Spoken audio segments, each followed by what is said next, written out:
Now, a spotty shower can't be completely ruled out well west as we head into the evening, but most stay dry. And despite a few clouds overnight, temperatures are going to be back near 60, if not in the 50s, come tomorrow morning. Highs tomorrow back in the upper 70s, feeling more like September than August. This report is sponsored by Robert Half. At Robert Half, they found that 67% of companies want to increase contract talent. That's why their recruiters' expertise and award-winning AI work quickly to find the skilled candidates you want. At Robert Half, they know talent. Visit roberthalf.com/talent today. Swapping out your tires? There's nothing like it. With eBay, you find the feel you're looking for, from smooth highway rides to grip for rough terrain. Get all the tires you need at the prices you'll love. eBay. Things people love. Portions of the following program were pre-recorded. Number 1 on your car radio preset and the new and improved iHeartRadio app. WDAS and WD273D Philadelphia is Fox Sports Radio, The Gambler.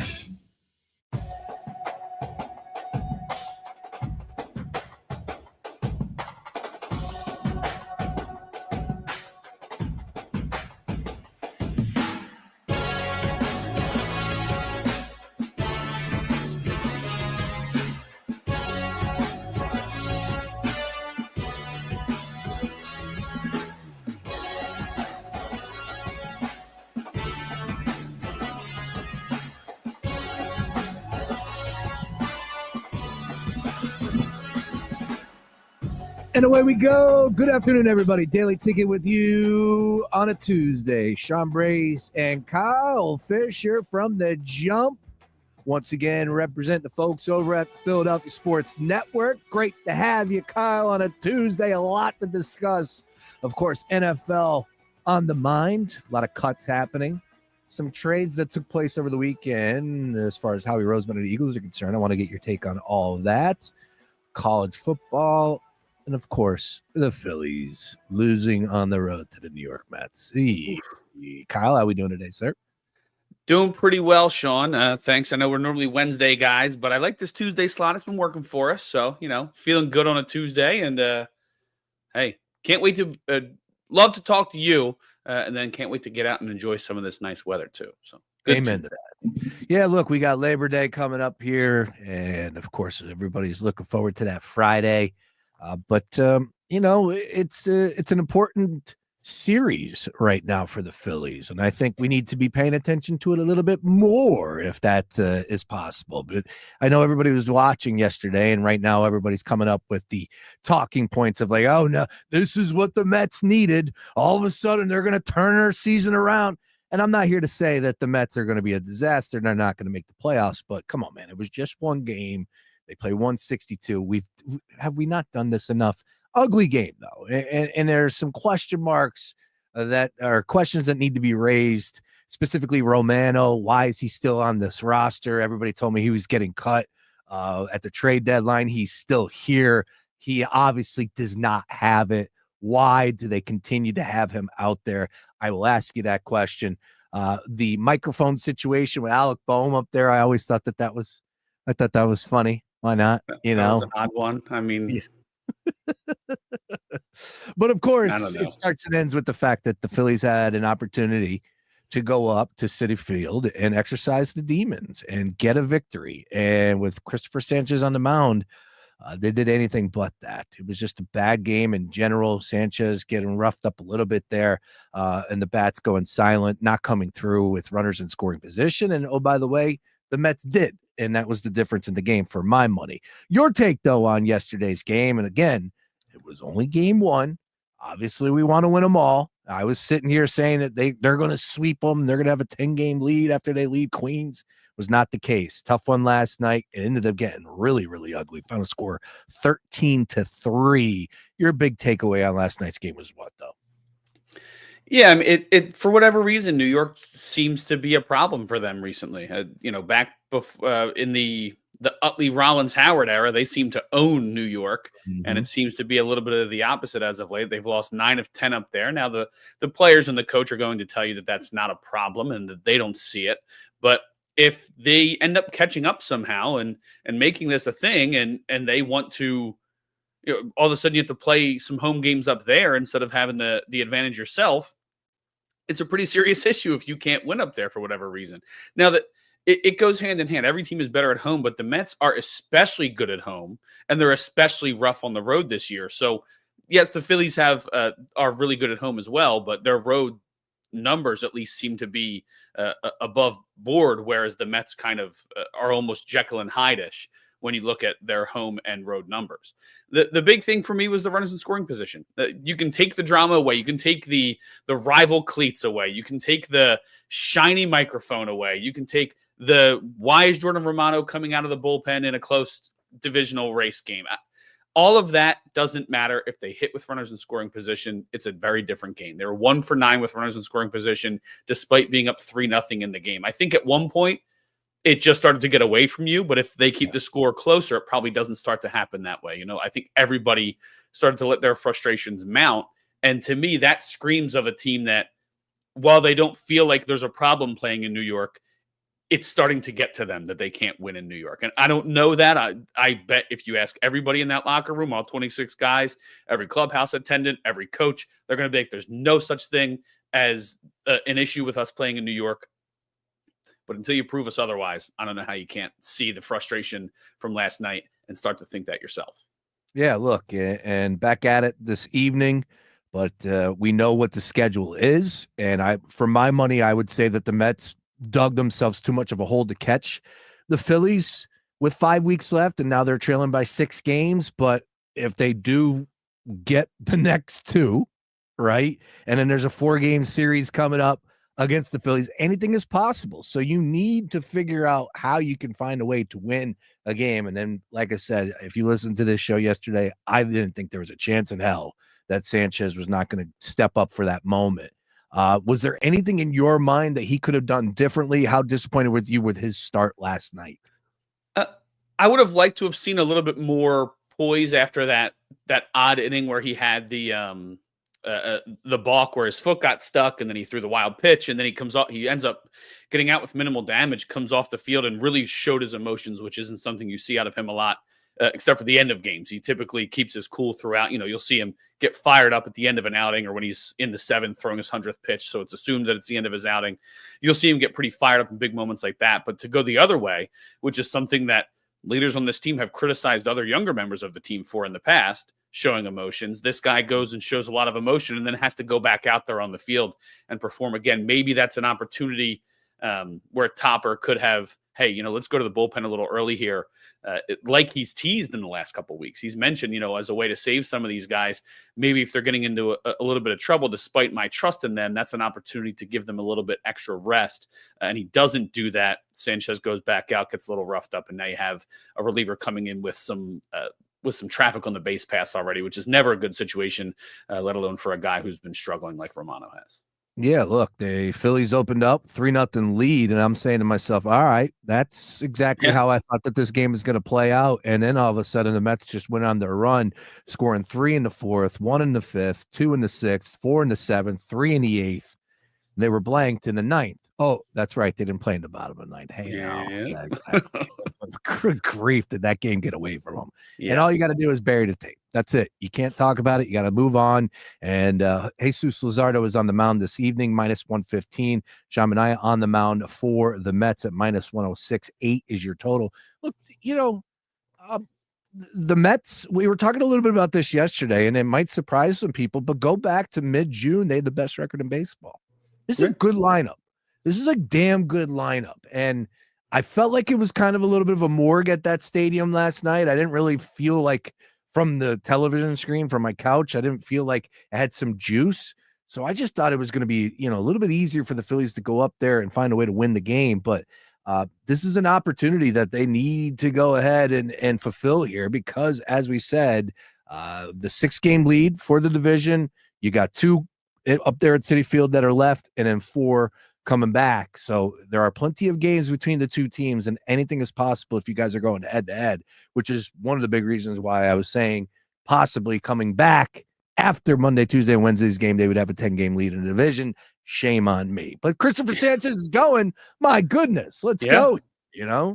It's a pretty safe assumption. I mean, I had the opportunity to talk to Cole Hamels about the loss of Zach Wheeler earlier this week, but he really complimented Chris Sanchez. He said, it's a little bit easier to swallow the pill of losing your top guy when you have another number one right behind him. He's a guy who's in the Cy Young race. He's an ace pitcher. He is a future leader of this rotation, and that's a guy that you can lean on. And I think that there maybe internally with the fan base, it almost felt like this was the moment he had to prove it. Now, he also has 5-6 weeks to continue to do what he's done all season. He's proved all season and all last season that he can be that guy. It just feels like, oh, man, the first time without Wheeler in a big moment for him to falter feels like a gut punch, but there's plenty of baseball left, and this is a team full of veterans who know how to win and know how to move past things. Why do they continue to use Romano? That's the big question, and should they? I mean, they've talked all season about how the bullpen was taxed early, and then you use a lot of the rotation to go a little bit deeper, and then as a result, the rotation gets a little banged up, so you need to then rely on that bullpen again. And if they're not willing, I don't think it's a Topper call to DFA this guy. So as long as he's in the bullpen, he needs to use him in order to balance everybody else. And maybe you could say, hey, why not just go to Alvarado, use the guy as much as possible? You can't use him in the postseason. But they want Alvarado in a spot where he can really shut the door later in the game. Romano's role has been cleanup. He just hasn't done it well. I mean, he's officially at the spot where he has, I think, the worst ERA in Phillies history for a reliever. It's for a qualified reliever. It's not a pretty picture. And it was a great signing. There's no such thing as a bad 1-year deal in sports, especially in baseball. It's easy to move past it. You saw them do it with who was it? Whit Merrifield last season. You saw them do it with Corey Knebel a couple seasons ago. But ultimately, it's like it gets to a point where can you justify having him out there anymore? And like I said, Topper's going to use him when he needs to, because he needs to make sure that his other guys stay healthy and they're not overworked. But at the same time, it's a net negative value every time he's on the mound.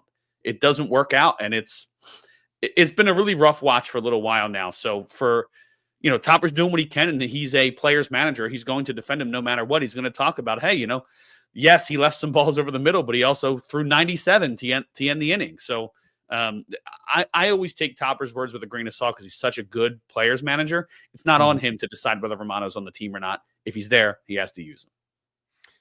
All right. We got Kyle Fisher on a Tuesday here. Of course, Phillies end up losing last night. Tough one across the board. Always something, though, when it feels like these two teams get together, though. So we got plenty of B-list material to get into. And is there anything there with the microphones? 2017 is what Ricky Bo is telling me, that these things were up there all along since 2017, 2019, and Alec Boehm has an issue because he grounds into a double play. I thought from the broadcast perspective, the one did look a little shiny. Yeah, it looked way shinier than the other one. That's ridiculous. They ended up taking both down, but correct. And Topper made a good point. He's like, it didn't affect us when Senga was in the game because it's coming from the other side. But once the lefty starts coming out here, right where the shiny one is, and Topper even said, it looked like it was a little more turned than usual. So I know Ricky Bo wanted to go on his rant, and he's good at it. And that's part of the deal with that show. And gotta respect Ricky Bo. He knows way more ball than I do. But the fact of the matter is, if it had bothered them before, they would have pointed it out in years past. Clearly something was different today, because me and you both just said that we saw it. Ruben Amaro said that he saw it when they showed the replay. Tom McCarthy said that he saw it when they showed the replay. And those aren't, yes, they are the hometown broadcasters, but those two guys will be honest when they need to be. They may be a little, I don't know if they might dance around it like I do sometimes, Sean, but usually it's either full support or they dance around when they're unsure about how to approach it. And it was full support yesterday. And that replay showed pretty clearly to me that there was some shine. Maybe it probably shouldn't have taken that long. Maybe the grounds crew could have went out there and pulled the thing down quicker, but there's or a fan. Well, then all of a sudden you get in trouble if you take it down and you break it. Reach over and grab the damn thing. I was saying already. It was ridiculous. No, you're right about the Tom McCarthy and Kruk, and I thought this was great yesterday. Did you happen to catch, now if you were watching the broadcast, the Stump the Fan trivia in the fourth inning? and it was a Dwight Gooden reference when he won 20 games at the age of whatever he was. Whose record did he beat? And it was a gentleman by the name of Bob Feller, a pitcher, and they called him Bullet Bob, right? Now, I did not know this. So here's T-Mac starts talking about it when the question was asked. He's like, oh, I think I know this in the fourth inning. As a matter of fact, this guy used to come and hang out with me when I was in the minor leagues, I think Trenton Thunder, and he would come into my office and we would talk baseball. And so he starts waxing a little bit poetic about Bullet Bob. Bullet Bob passed away, oh, by the way, too. We don't want to talk ill about the dead, but he passed away in 2010. So whatever it is, 8th inning, 7th inning, they give the answer. And Kruk, when he found out who it was, he was like, oh, man, I don't like that guy. Oh, I don't like that I didn't guy. see that part. I didn't see the original question, but I did hear him talking about not liking him. This dude is dead.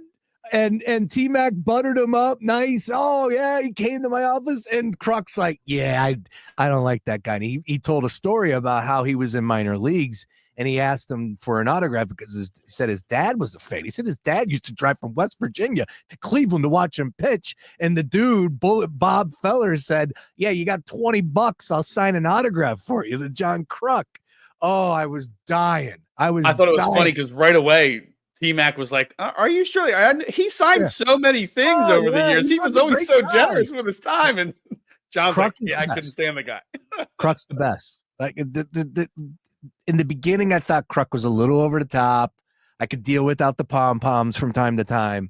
But if that's the worst that you get with it, that's fine. But he is entertaining and he is real. And when he told that story, oh, I don't like that guy. You never hear anybody say that. Nobody ever says they don't like anybody on television. Not one time ever heard someone say, I don't like that guy. Kruk did last night. I thought that was tremendous. This is the same guy who regularly talks about like his wild West Virginia adventures and finding dead bodies and like all kinds of crazy nonsense, being arrested and chased over state lines, all kinds of crap. So the least surprising thing nowadays is him saying, I don't like Bullet Bob. It's par for the course at this point. All right, so we won't get into next year's 2026 schedule too much. I do want to know, do we have the Minnesota Twins Field of Dreams game?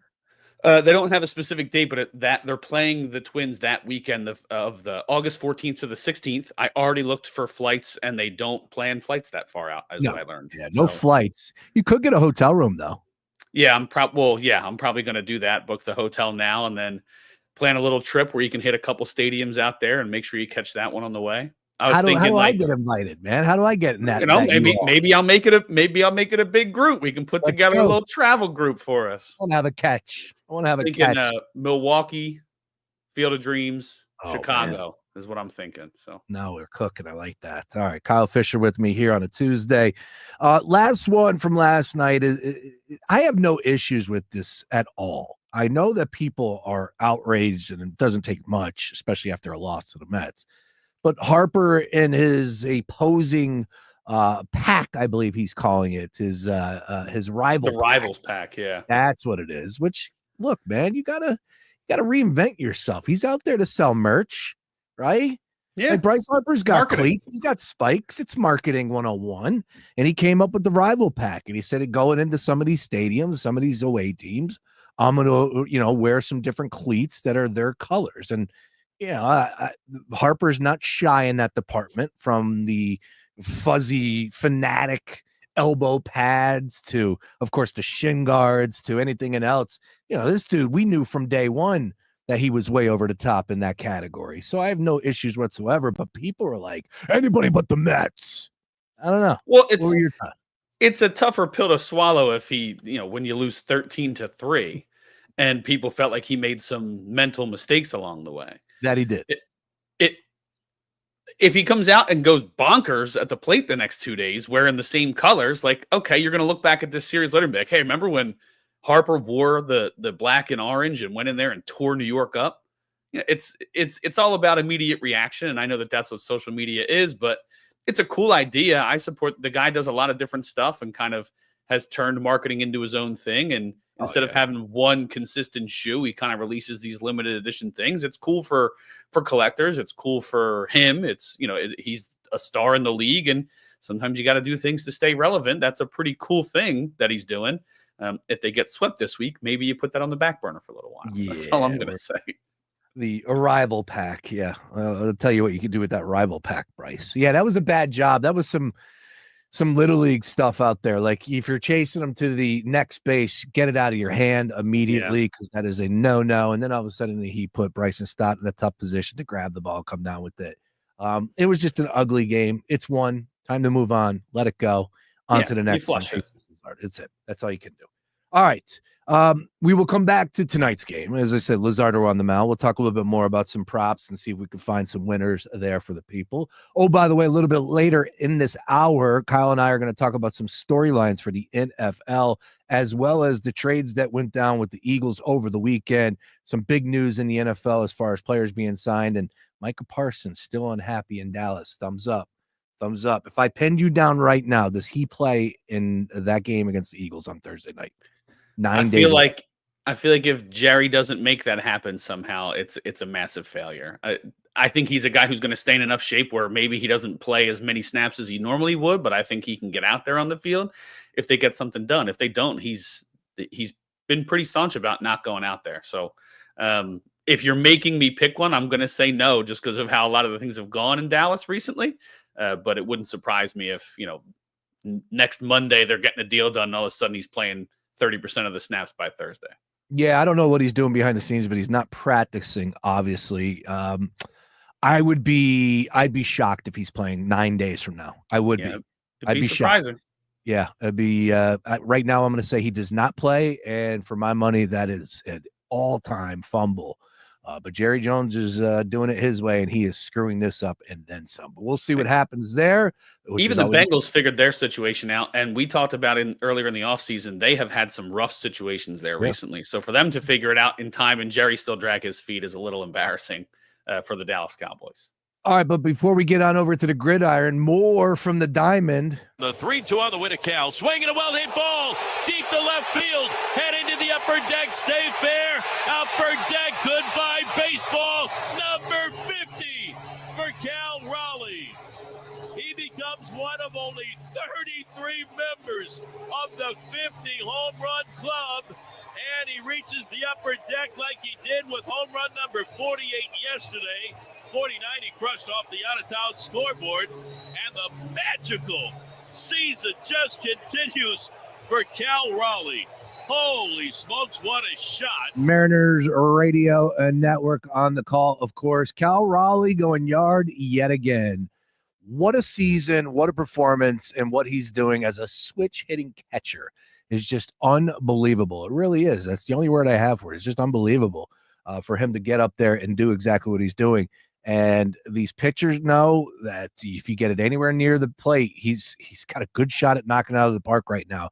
The ball is as big as a beach ball, and what he's doing is just so remarkable. Again, the historical backing behind it, of, as we just said, 50 home runs in a season. He is now joined Mickey Mantle as the only switch hitters with 50 home runs in a season, and became the 8th player in Major League history to reach the half-century mark in August. He is also the first to smack at least 20 home runs from each side of the plate in a season. So there was an article I was reading earlier, even if he gave him the 30 home runs from one side of the plate and put that on this team or that team across the league, what it would do for their offense. Of course, everybody, ball goes boom, you score runs. That's always a good thing, right? Most of the time, it's going to lead to victories. Matter of fact, I saw a stat over the weekend from the Yankees when they hit a home run. It's just unbelievable what they're able to do as far as win-losses is concerned. It seems like they hit a home run in a lot of their games, just threw up another 10 spot as now they have found their winning stride. But Cal Raleigh, of course, when you start to talk about Mr. Raleigh, you got to start to discuss the AL MVP. And Kyle, here we are right now on August the 26th. We have discussed this a few times on this show, but this is one of those awards that everybody should be caught up in. Everybody should have a take on.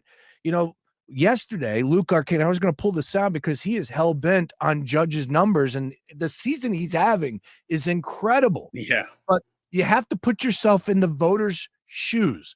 Will they, A, have voter fatigue with Aaron Judge? Will they view the long ball differently? What will Judge's numbers? We don't know. What will they be after it's all said and done? We don't know. But right now, Cal Raleigh even money to win the AL MVP. Aaron Judge minus 130.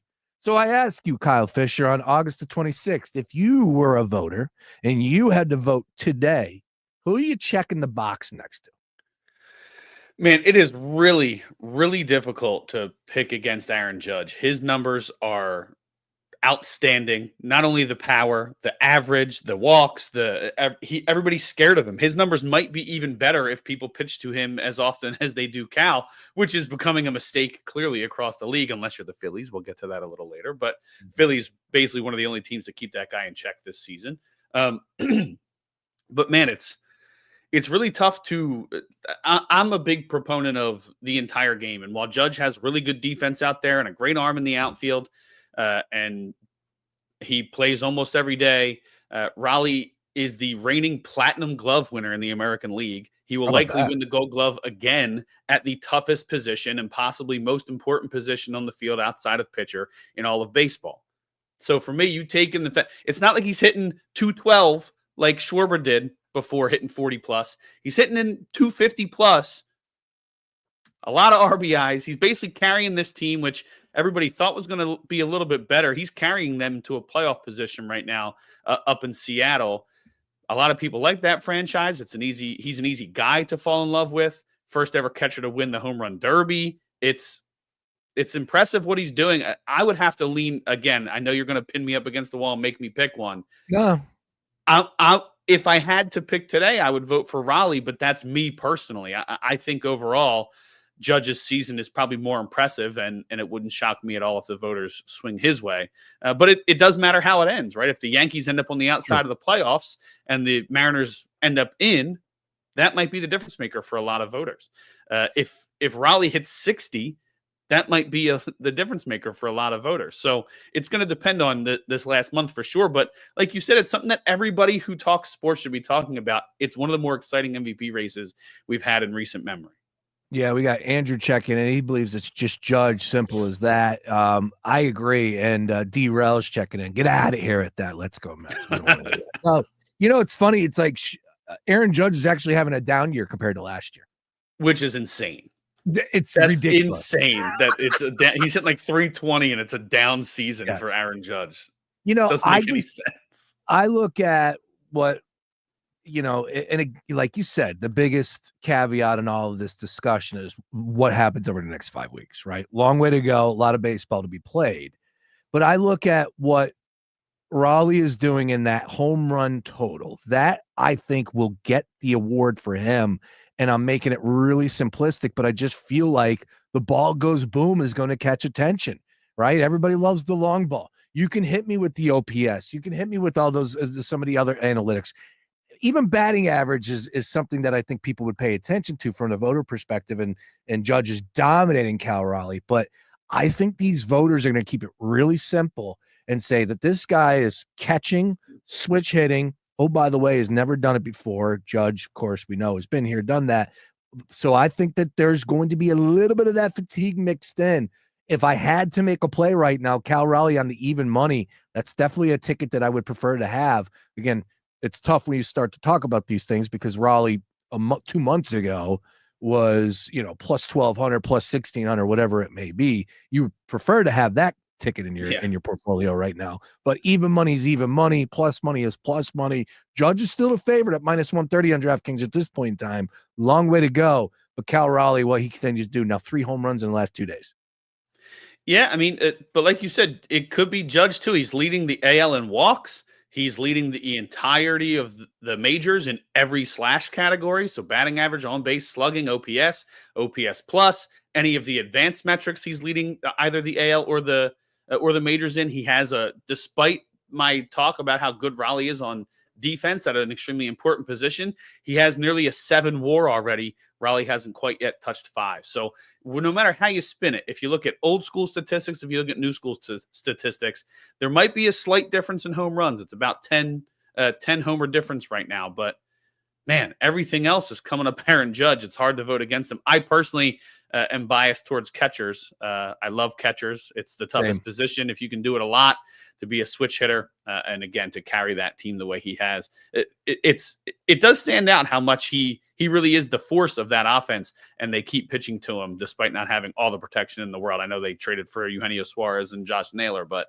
for them to continue to pitch to him and him take full advantage of it, it's just an impressive run for him. Whether it ends in an MVP season, there's going to be a lot of fans who remember that 2025 Cal Raleigh run.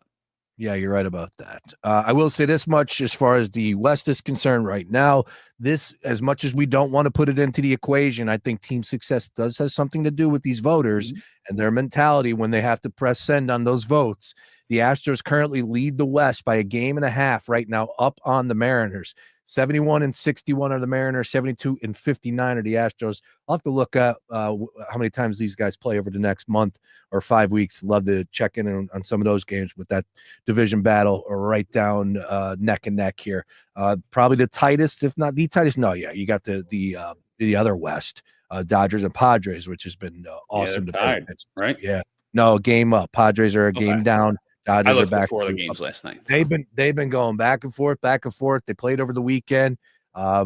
It's been really something to watch out there in the West. When, of course, the Dodgers had all the expectations in the world. Oh yeah. All right, we will continue to talk a little Major League Baseball from the Phillies' perspective. Other side, we'll give you some winning plays in tonight's game. Again, Luzardo on the mound for the Phillies, -115. Kyle Fisher, is it a must-win ball game tonight?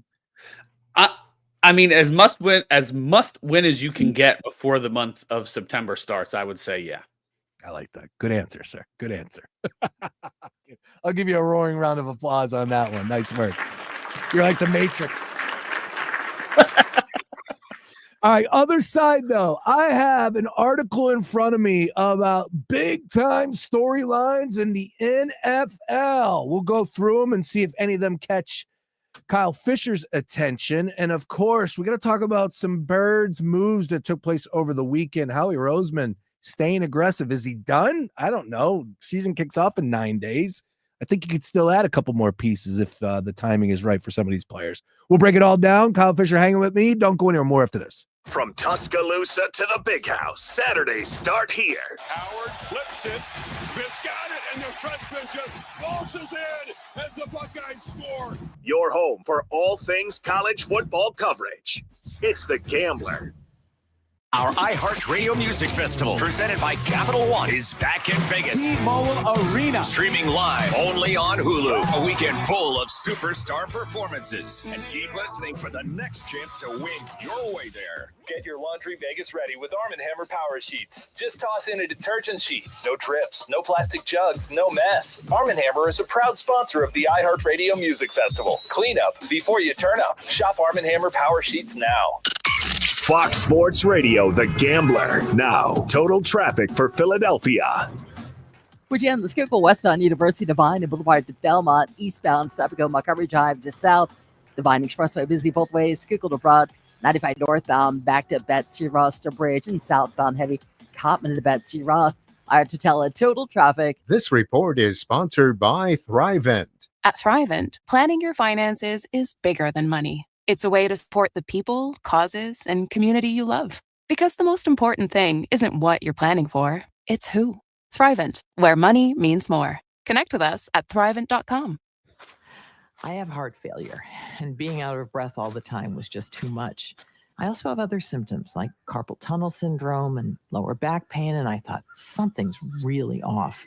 That's why I talked to my cardiologist about ATTR-CM, or transthyretin cardiac amyloidosis. ATTR-CM is a serious heart condition often accompanied by other non-heart-related symptoms. It's a condition that gets worse over time, so starting treatment early is important. Talk to your cardiologist today to see if you have ATTR-CM.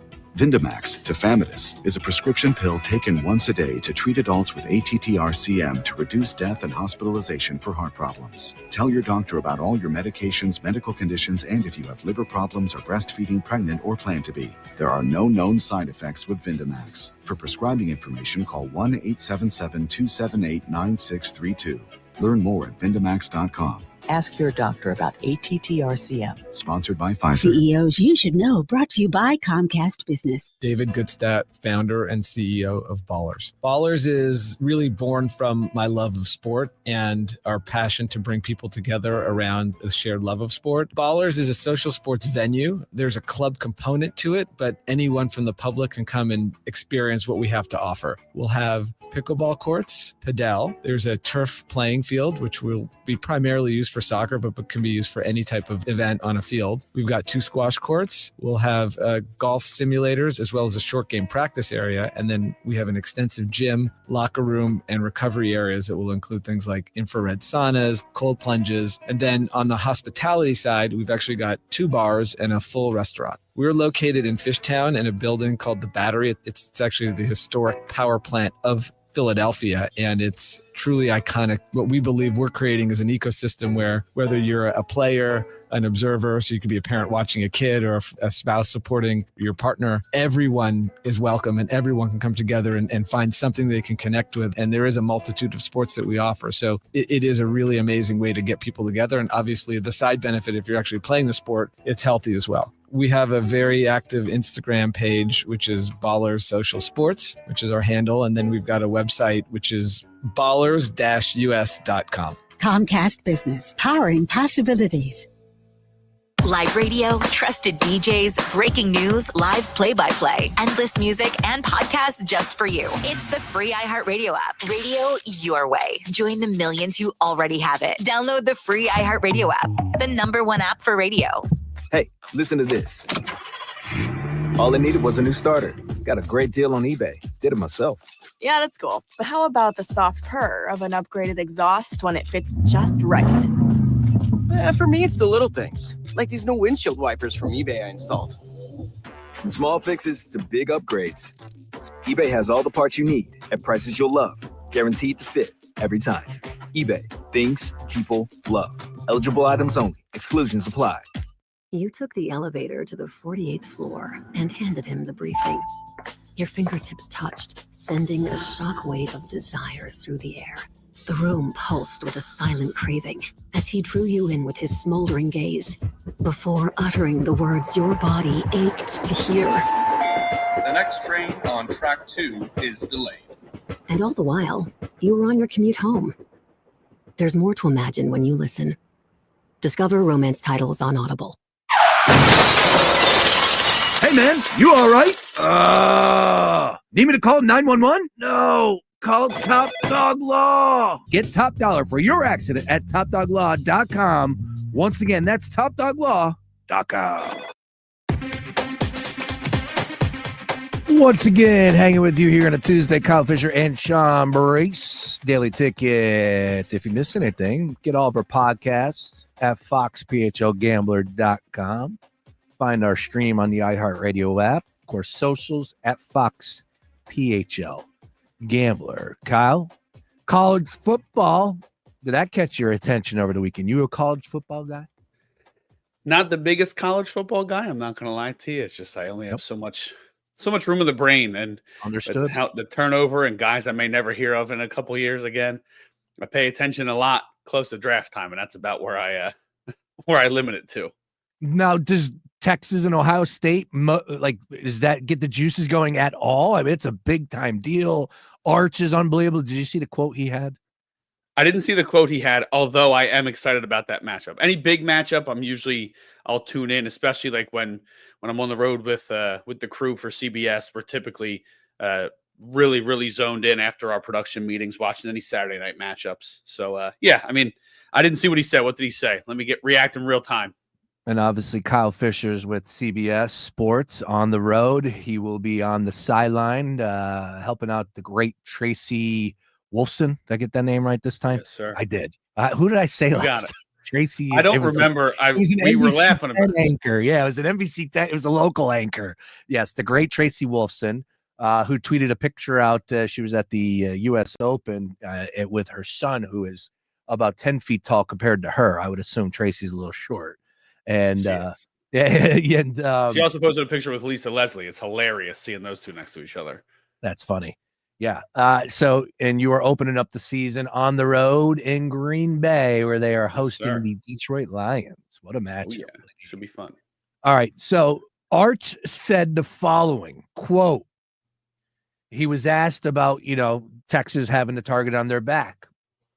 He said, quote, I think we kind of try to shift the narrative here at Texas. We're going for everyone else. The target's not on our back. We have a red dot on everyone else. Close quote. Ooh, okay. That's fire. Carrying on the Manning legacy of being a word, well, maybe the Peyton Manning legacy of being a wordsmith. That gets me fired up. I'm not gonna lie. I like that. I think again, he's a young kid. He's got when he gets some swagger, look out. I don't know, the kids use that word anymore, but you could tell like when he did say it, he was really quick and kept it moving. So if he had a little bit more like oomph behind it, man, I'm telling you, that would have been the quote of the year. But it's good. It's good. It's good. He's getting the juices going. He's telling you exactly what's going through their brain down there in Texas, as the way it should. It's everyone seems to have a take right now in Arch, and I get it. It's slow time in between Labor Day weekend before the game gets started. But I'm seeing some things that are like coming from people that obviously have not paid attention. This kid is good. He's really good, and he can make plays with his legs. Very talented, has a cannon of an arm, and very accurate. He's a Manning from the bloodline. We know what he's capable of, what we've seen already in limited doses. So I think he's going to have a hell of a day, but it's going to be tough on the road against Ohio State. That's a really damn good team that just won the national championship last year. That's all. Yeah, no big deal. They're just an incredible dynasty, have been for my entire lifetime. Doesn't matter that Texas is number 1, they're number 3 right behind them. Reigning champions, no big deal. No pressure. No. So we did have some line movement in that one. That's down to it dropped down to 1.5. It's back up to 2.5 right now. I don't think we'll see threes, just to put that out there. I don't think that this game is going to get up to 3. So it's a very intriguing number at 2.5. 47.5 is our total in that one. A lot of people think their defense is going to be a little bit more of a factor in that game. Your guess is as good as mine with that one. Again, these week 0, week 1 games, I love, the people that are beating their chest. I know what's going to happen. I'll break your bookie, all that. Good luck. Good luck. It is college, a lot of change, a lot of turnover. And, you would like to believe that, we're going to get a great game. It's going to go over that 47.5, but it could be a game that has a bunch of fumbles, maybe an interception or two. And next thing you know, it's staying way under the total. So we'll see what happens. But of course, it is the big game on the card this weekend, which opens up on Thursday. Tomorrow, we're going to be all over college football right here on The Gambler. We'll have Julian Edlow. I'll have Ryan Beef Coyle as well a little bit later.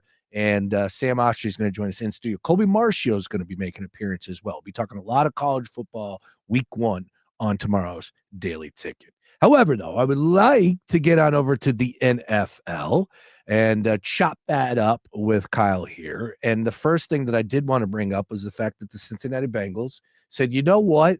We got ourselves a pretty good quarterback. Maybe we want to improve on defense. And let's go ahead and sign Trey Hendrickson and get him into camp. So this way he could perform this year and maybe lead the league in sacks yet again. It'd probably be good to have him out there on the defense side of the ball. And that's exactly what happened. Bengals announced on Monday, they agreed to a new deal that will give Hendrickson a $14 million raise. That's pretty good on his existing contract. Now that agreement doesn't do anything other than just takes him through the year. So I got a 2-part question for you. First of all, your read on the deal. Was it all worth Trey Hendrickson time after it was all said and done? A, and then B, his time in Cincinnati's over, right? I would think so. If they're not going to sign him to a long-term extension, I mean, maybe they can work something out. It's with Jamar Chase, they overpaid probably just to make sure that he stuck around. I mean, I know he's the top receiver in the world, but they're not a team that likes to spend a lot of money if they don't have to anyway. So the fact that they didn't turn it into a long-term extension to me, it's NFL owners do this a lot. The injuries happen so much more often in this sport than other sports that, hey, if we can give him some money to keep him around for another year and then we see what happens, that's best for us long term. So I don't know if it was worth it. Trey gets the money, but I think the Bengals got exactly what they wanted too. They got a guy who's an extremely impactful player who's going to stick around for at least one more season while they have their offensive core still intact. Shamar Stewart got his contract. Yeah, the Cincinnati Bengals just don't operate the right way. We know it. We've talked about this for years now. We learned it really with the one Hard Knocks with the offensive lineman from Alabama that they were playing, trying not to give him the money that he was owed due to the simple fact of where he was drafted. It was ridiculous. And that was more with Shamar Stewart as well, 17th overall pick out of Texas A&M. And again, this is on the defensive side of the ball. I just, I wonder what Joe Burrow really says behind closed doors. That's all. I would love to hear what his take is on that organization as a whole. Well, yeah, I mean, that would be interesting for sure. I'm sure that he's had a lot of private frustrations. Maybe get the guy an offensive line. He dragged you to the Super Bowl with nobody protecting him that one season. So, but for this particular deal, I mean, it really does work out in their favor. They managed to get no clause related to a franchise tag in there. So if they wanted to keep him 2 more years, if he plays really well this year and plays and is near the league lead in sacks once again, they can keep him around. They can let him walk. It's really they kept all the control, even if they gave the guy a little bit more guaranteed money this season than he originally had. So it didn't work out the way that Hendrickson wanted. He does get more guaranteed money, which is great, but I'm sure that just like a lot of guys, you want those years of guaranteed money as opposed to just getting a little bump this season. And that happened a little bit after the show yesterday. Didn't have a chance to really talk about Hendrickson's deal, but we did bring up Terry McLaurin on the show yesterday, and that is a huge get by the Commanders. They had to have him in, and that one never made sense to me other than the fact that, of course, he's a little bit up there in age, and that's fine. McLaurin is 29 right now, I believe. He's not exactly 30 just yet. But early in the season. So he's turning 30, yeah. Okay, so he's turning 30 in this season. All right, so that's maybe one thing. Again, I just looked at it from the standpoint of like, look, you have your rookie or you have your quarterback on a rookie deal. Like that is the time to attack. And you had success. And now your number one option, you're not going to bring him back with all the expectations for that franchise. Really, just made me guess. But all in all, McLaurin gets his money. And I think that raises his salary to $30 million in 2025. If I'm not mistaken, or no, excuse me, 3-year extension worth up to $96 million, which kicks in next season. Year. Yeah, that's a nice job by him. So he got what he wanted, right, and then some. Yeah, definitely. I mean, worth it for him for sure. He got paid. You got to keep weapons around the young quarterback in Washington. I think that was a smart move. And I mean, I know that Eagles fans want the Eagles to target everybody. That would have been funny if they were like, yeah, you know what, we might be out without AJ for a little bit. Let's go steal this guy from underneath our rival's nose. You can't let that happen. So I don't think they would have been legitimate players when it comes to the price tag, but yeah, he got exactly what he wanted, a little bit more than Hendrickson did probably. We'll see if it pays off though, man. 30 plus year-old wide receivers hit walls. It's what one guy has worked out recently, and it was only for 1 or 2 seasons in Devontae. Everybody else, you look at Diggs, you look at Kupp, you look at Antonio Brown, those guys hit a production wall, and then in some cases, some personal walls too. So it's, we'll see if it works out. They got a good system down there, and he doesn't seem like he's necessarily a guy who you got to worry about off the field too much as far as his mental. So we'll see what happens, but he got exactly what he wanted. You got to give props to the guy for that. I know it would never happen, but Micah Parsons ended up in an Eagles uniform. Oh, by the way, the year after that Saquon Barkley ended up in the Eagles uniform would have been classic.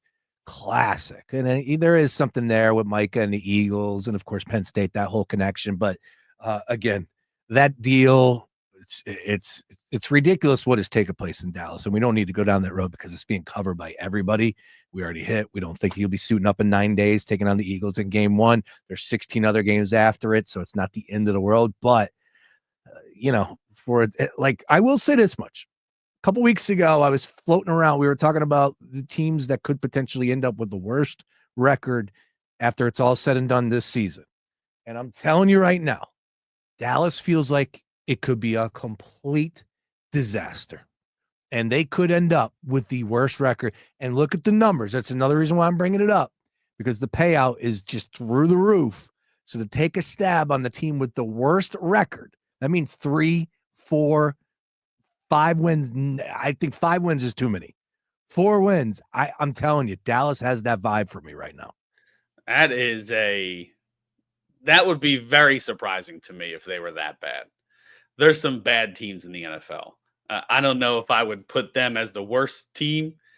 We talked recently about how we think that with a healthy Dak Prescott, they could be maybe not fight the Eagles for the division, but they could be a problem. They could be a thorn in some people's sides. And I don't know if I would 30 put to them 1 there. But plus 3,000. It's a good and a little again, sprinkle. That's a good value. The hype behind the Cowboys is always there, so you're getting great value there. For instance, just to let you know, the team that has the best odds, 2 teams to have the best odds to have the fewest regular season wins this year, of course, the Saints and Browns. No doubt. We understand that. Way down the board in the middle, you got the Cowboys at 30 to 1. New coach, Micah Parsons issues. That feels like that's playing out, and it's like all these players have to continue to answer it. An injury or two, maybe Dak goes down again. It could happen. I could see it. It could. I also would, if I'm looking to win, not money, just be the victor. If it's a pick, not a bet, sure. I mean, I'd pick 5 or 6 teams before I even looked their way. Right? There's some horrid franchises out there as of late. So it's. But for the value, that's a pretty good choice. I could see that the drama's been there all preseason, all off season. So why not? I agree with that. All right, Kyle Fisher, your thoughts on what Howie Roseman did on Sunday with his busy afternoon. 3 trades, and he has now pulled off 5 trades this month. Yeah, we still got a little bit to go here. But Fred Johnson from Jacksonville for a 2026 7th-round pick. Why did that move go down? What did that say to you? Well, I mean, they're a team built in the trenches. It didn't surprise me at all that they went and got some additional depth there. I think that you've done some mixing and matching. You lose Becton after his strong performance last season. You need to fill that role. You're putting some guys in maybe some unfamiliar, uncomfortable positions. You've had some warning signs with both of your tackles these last couple of years. Add some depth. And if it's a guy who you're already familiar with, even better. So to me, it's just they're a team that's always been built in the trenches. If you have a chance to add some cheap depth, you do so, especially a guy who can more easily pick up your schemes since he's been there before. Acquired Sam Howell and a 2026 6th-round pick from Minnesota for a 2026 5th and a 2027 7th round. What did that trade do to you? What did that mean to you? Well, I mean, McKee gets hurt. It was a who's it? DRT. It was just a sign to me that they didn't trust him. You see, he gets cut as a result of that deal. Excuse me. But to me, it was just you get a veteran just in case Hurts hasn't played every game in a season yet. You go out and get him. I think that if McKee wasn't hurt, you probably don't make that deal. But just in case he goes down, you want to make sure that you have somebody besides a rookie to go because you have Super Bowl repeat aspirations here. You're not trying to make some noise. You're trying to continue the noise, if you will. So you need a veteran to help run this group, and to me, it made a lot of sense. All right, and of course the Beachy move a little earlier this week. He came from the Texans, correct? Why am I drawing a blank on that? Yeah, Texans receiver. Yeah, I thought that was a good move too. I mean, you have an injury to Johnny Wilson. You go add some depth for yourself, and they have a solid wide receiver room. A lot of people felt like it was a little thin before Johnny Wilson put up those good performances in preseason. People thought it might be a little thin outside of the top 3. Wilson shows something, and then he gets hurt. You want to go get another veteran. You might be without AJ for a little bit. Devontae's been hurt, at least minor injuries each of the last 2 years. So you get yourself some insurance, a guy who's been around the block before. Don't hate that move either. And you have plenty of picks. Why not? Plus the Alabama love. Hey, Alabama, Georgia. Alabama, Georgia. That's all you need, baby. The SEC Eagles, man. This is. And oh, by the way, Howie's a Florida guy, which is pretty funny when you think of it. Once again, Eagles and Cowboys 9 days away. 7-point spread, still holding strong on DraftKings Sportsbook. 46.5 is our total in that one. If I made you make a play right now, giving it 7. Whew. Too many. Yeah, Give no, it a I'd 7. do it. I'd do it. Yeah. You're making me make a play. I'll do it. Yeah, I'm right there with you on that one. All right. I got an article in front of me from Yard Barker. They always do a good job with these sort of deals and storylines to keep an eye on for the upcoming NFL season. And I'll tell you what, one of them has my attention from the jump. And I think you and I have discussed it a few times already. Yeah, of course, it's off season. So, you got to hit on some of the big topics that are out there. But I am fired up to see what Ben Johnson and the Chicago Bears are going to do. I don't know if that's the number one storyline for me. No, that would be, will the Eagles run it back? But Ben Johnson and what he was able to do in Detroit, the way he called plays, the formations, the difference that he was with the success in that franchise, for him coming back, I'm a big Ben Johnson believer. Now, will that translate with Caleb Williams and that offense over there with the Chicago Bears? We'll see. I do like him in that Monday Night Football game. We discussed that last week. But as far as a storyline in the NFL that gets you excited for this upcoming season, where do you rank that one out of a 1 to 5 scale, Kyle? I'd put it like a 3, maybe a 4. I think it's interesting to see that you might see the burgeoning Dan Campbell coaching tree if he has some success. What he did with that offense, a lot of people didn't have faith in that offense when it comes to Jared Goff and put a lot of it on the weapons. We'll see what happens with a more dynamic quarterback, maybe less dynamic weapons, but more dynamic quarterback. They added to that offensive line to help. I've talked a lot about how the Bears are greatly improved, to me, on paper, at least in the offseason. So we'll have to see what kind of poise they get from the quarterback. But yeah, that should be an exciting team to watch because you have a really strong coach in there. And if you add protection and some weapons to the young quarterback and Caleb Williams, no reason to not have a little bit of faith that they take a big step up. So maybe fight for the division. I don't know about that, but they could be exciting early and really turn some heads. Yeah, especially with that division matchup right from the jump. Like you said, it's definitely a game that could get some serious attention. And with the Monday Night Football, of course, I think it's a solo game. I don't think there's 2 Monday Night Football games, right? I don't believe so. Is there? Week 1? Is that when they do it? No, not week 1. The following week, we get 2 Monday nights, if I'm not mistaken. The following week, we get the Bucks and Texans and the Chargers and Raiders. And then that's it. Lions and Ravens. Wow. Week 3, Monday Night Football, Lions and Ravens. You got to love that. All right. The Aaron Rodgers deal in Pittsburgh. Where does that rank for you as far as storylines for the upcoming NFL season? Does that get y'all hot and bothered? Rodgers with the Steelers and Mike Tomlin. I don't know. A 1, a 2. I don't care about. It would be fun if it ends up working because, we know that it's going to be his last season. But if it doesn't work, to me, it's more interesting after the season because if it doesn't work, what do you do with, that Rodgers is going to retire? What do the Steelers finally start questioning whether Mike Tomlin is still suited for the job? There's a lot of question marks there. You've moved on from some highly talented players as of late.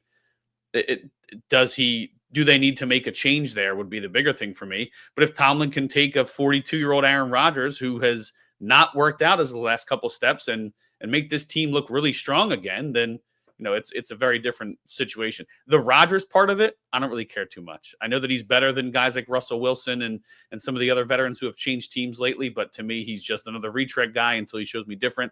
I know he had a strong season in New York last season, but we've talked about it. I'm kind of over that guy a little bit. He's a great talent. Don't get me wrong. Sure. One of the best I've ever seen with my own eyes. But it's, to me, I'm a little past the Aaron Rodgers hype until if you go out there and they start 6-0 or something like that. Maybe you're turning my head. But as far as right now, I'm going a 1-2 if you want me to not be bored by it, basically.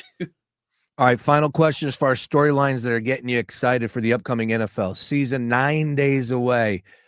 Pick one that you are more excited for. Would it be J.J. McCarthy's debut with the Minnesota Vikings or Travis Hunter attempting to play both sides of the ball for the Jacksonville Jags?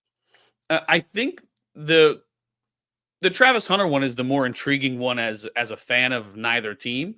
To see a guy who could potentially play both sides of the ball regularly would be impressive. Deion Sanders did it a tiny bit. He would do a little bit here and there back in his day, but I haven't seen anything like that with any sort of regularity. So if he's able to pull it off, I think he's going to end up playing one more than the other. But if he's effective on both sides of the ball, it'll be really exciting. And it'll get a lot of eyes on a team that that probably doesn't get as many eyes as they deserve, who they have some big names, but have had some ups and downs. And if he can bring some additional eyes there and they find some success, that could be an exciting story.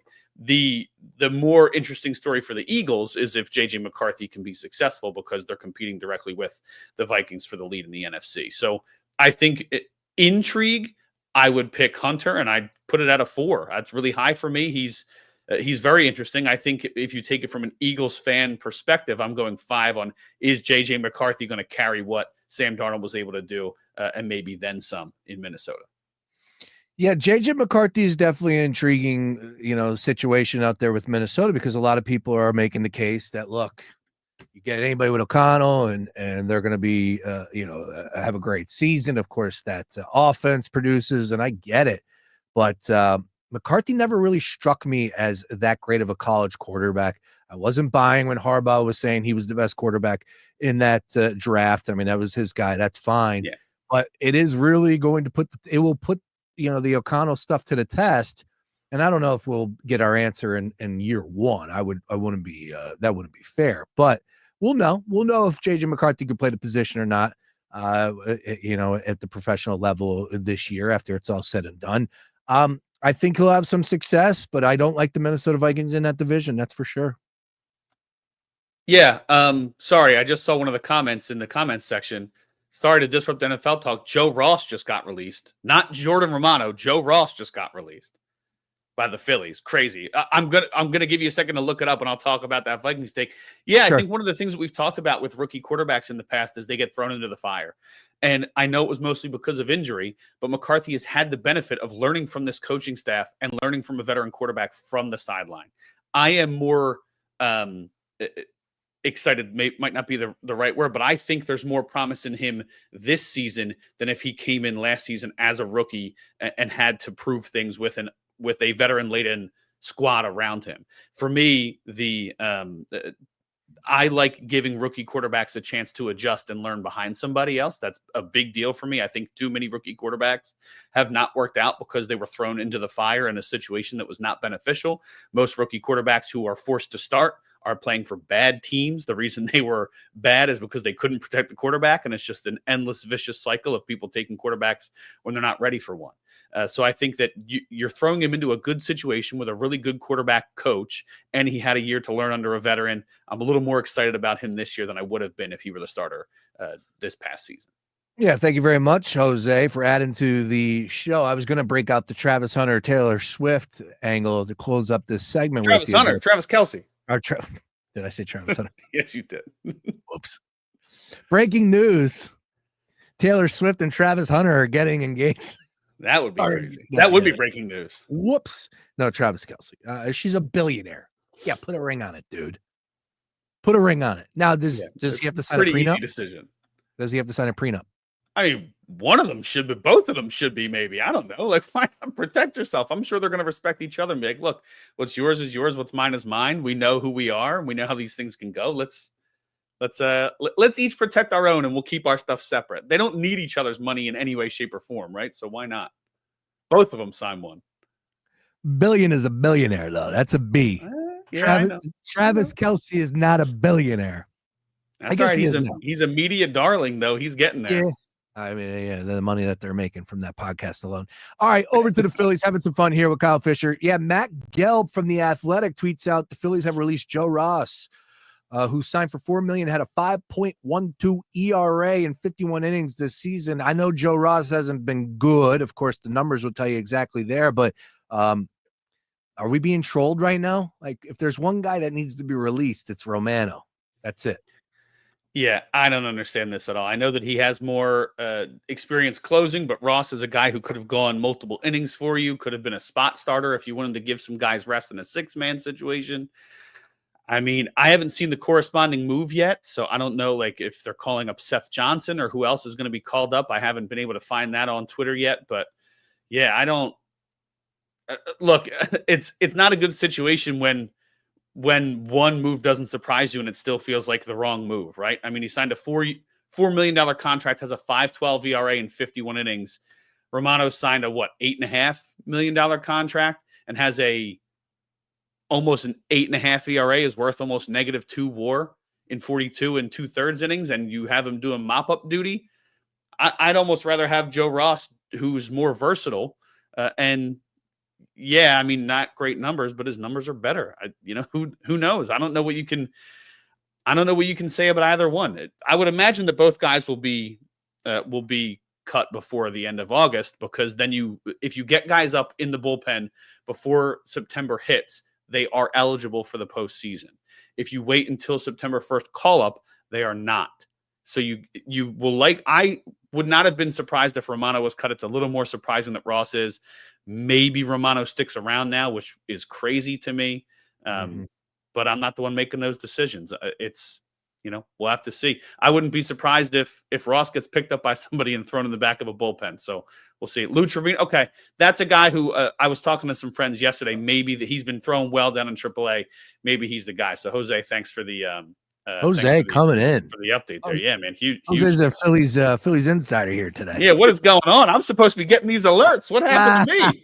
I love it. Nice. What happened to me? We appreciate that. Good stuff there. All right. Well, before you get out of here, Kyle, give me a take on tonight's game. What are you looking at? What's a player that you think is going to pop off against Minaya, of course, with the Mets, -106.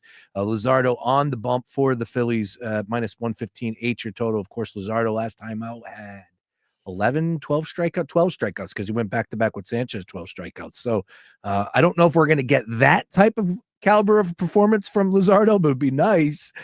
Anyways, from the batting perspective, the hitter props from the Phillies, where are you looking at tonight? I haven't taken a look at the props, but I do like Trey Turner tonight. Sean Manaea he's been struggling since coming off the injured list. I mean, so was Senga, and he looked great yesterday. So we'll have to see. But I think you could see a nice game from Castellanos since they've done, I think over the last week and a half, since he's kind of been added to the outfield platoon. He has 3 multi-hit games. He's hitting like 345, 360, somewhere in there. I forget the exact number off the top of my head because I was looking like 6 guys at once yesterday. But he's hitting in the mid threes ever since he's been added to this platoon. He'll likely be back in the lineup. But if I have to go with somebody that I'm going to put some money on, I'd say Trey having a big game today. What are some of the props you got there, so I'm not speaking out of turn? Well, Trey, of course, one of the hottest bats in baseball, period. But you can get him at 2+ hits, a +180. I'm a big total bases guy. Trey Turner, total bases, even money for 2+ there. I think you could take a stab at that. He was 1 for 5 last night, if I believe I'm correct on that one. Schwarber +255 to hit a home run. He's been without a home run in like 4 games now. So that could be when he's been hitting lefties really well. So that could continue. We'll see. And that Chase in Utley's corner up there at Citi Field. Oh, yeah. Let's see here. Bohm back in the mix. You can get him some total bases going up against the lefty there. Bohm would be a guy I'd probably look at, +115. Yeah, I guess the big question I would have for you is, will the Phillies get their first win at Citi Field this year? I think they do. I don't think it's going to be nearly as ugly as a game of yesterday. I don't think this is necessarily a team that carries emotional reactions one day to the next. I think they're going to come out a little more poised and show yesterday isn't who we are. I don't think it's going to be any bludgeoning of any kind, but I think they're going to bear down close early, maybe score some runs late. They've been really good 7th inning on, and the Mets bullpen has been pretty rough as well. So not only do you have a rough starter, Manaea, on the mound, if you can get Manaea out early and get to that weaker portion of the bullpen before you get to Helsley and Diaz, I think they're in good shape. So I'd go Phillies victory tonight. I like the total bases, Mark. I'll go total bases on Trey. Let's take the over on that. Luzardo, 7+ strikeouts at +130. As I said, coming off a monster performance in that last time out. Just real quick, I just wanted to bring this up because I don't remember if I came across that number again. It got so lopsided, so I wouldn't really put too much stock into it. But just as far as how many times the Mets struck out last night, 8 total strikeouts on the day. How about them leading the National League in double plays grounded into? That's a good number, or that's a number you don't want to stat. You don't want to lead the league, and that's for sure. No, you do not. All right, Kyle, great job as always. What do you got cooking over there, man? What's happening in your world? Once again, you can find Kyle and all things socials at Kyle Fisher 45 at the Philly Sports Network. Be sure to give those guys and girls a follow at Philadelphia SN. What's cooking over there, sir? So our team is doing a lot of Mets stuff this week, obviously. Big series for us. I'll be doing the recap, I believe, tonight and tomorrow. I just released a piece. I had the opportunity to talk to Cole Hamels, the Phillies legend, in the dugout. I actually was there at the ballpark Saturday and accidentally broke the news about Zach Wheeler to him. I had assumed that he saw it, asked if he wanted to talk about it. He said, I didn't hear the latest. So I pulled up my phone. I was like, before you talk to me, before I turn this recorder on, man, let's review it and see if you still agree to talk. So I did a nice little write-up on some of the quotes he had. He had some great quotes on Chris Sanchez, talked about what in their experience they were able to do and still lean on Roy Halladay when he went out in 2012.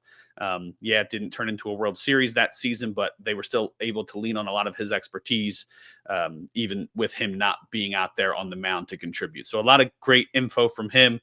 And then we're going to be doing something on September call-ups, obviously just predicting that, but it's going to depend a lot on what this Mets series gives us. And then I think I told you this last week, but I'm actually going to be contributing to the PSN Sixers coverage soon. So nothing officially cooking up, but I'll have some basketball articles out soon enough. So be on the lookout for those. Oh man, can't wait.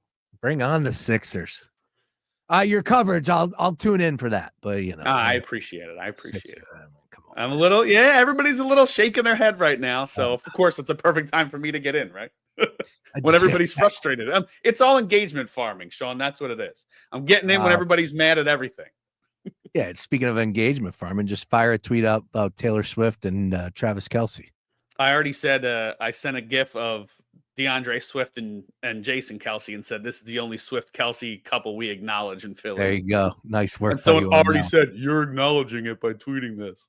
I want to get you out of here because I know I got you a little extended, but gotcha. One more quick one, because this was a ridiculous story from the weekend. It just did pop up, and we knew it was going to be the case. Kenny Pickett got traded, so therefore Shedeur Sanders will be making the Cleveland Browns roster.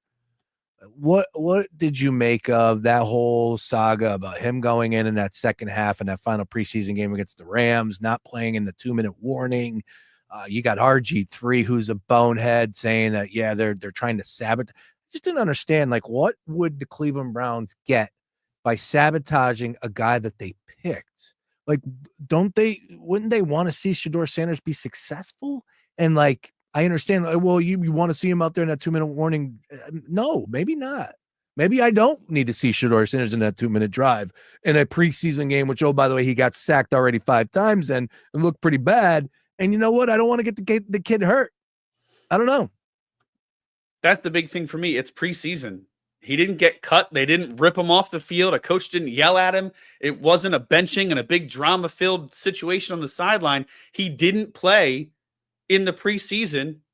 Everybody who is important on a roster doesn't play full games in the preseason.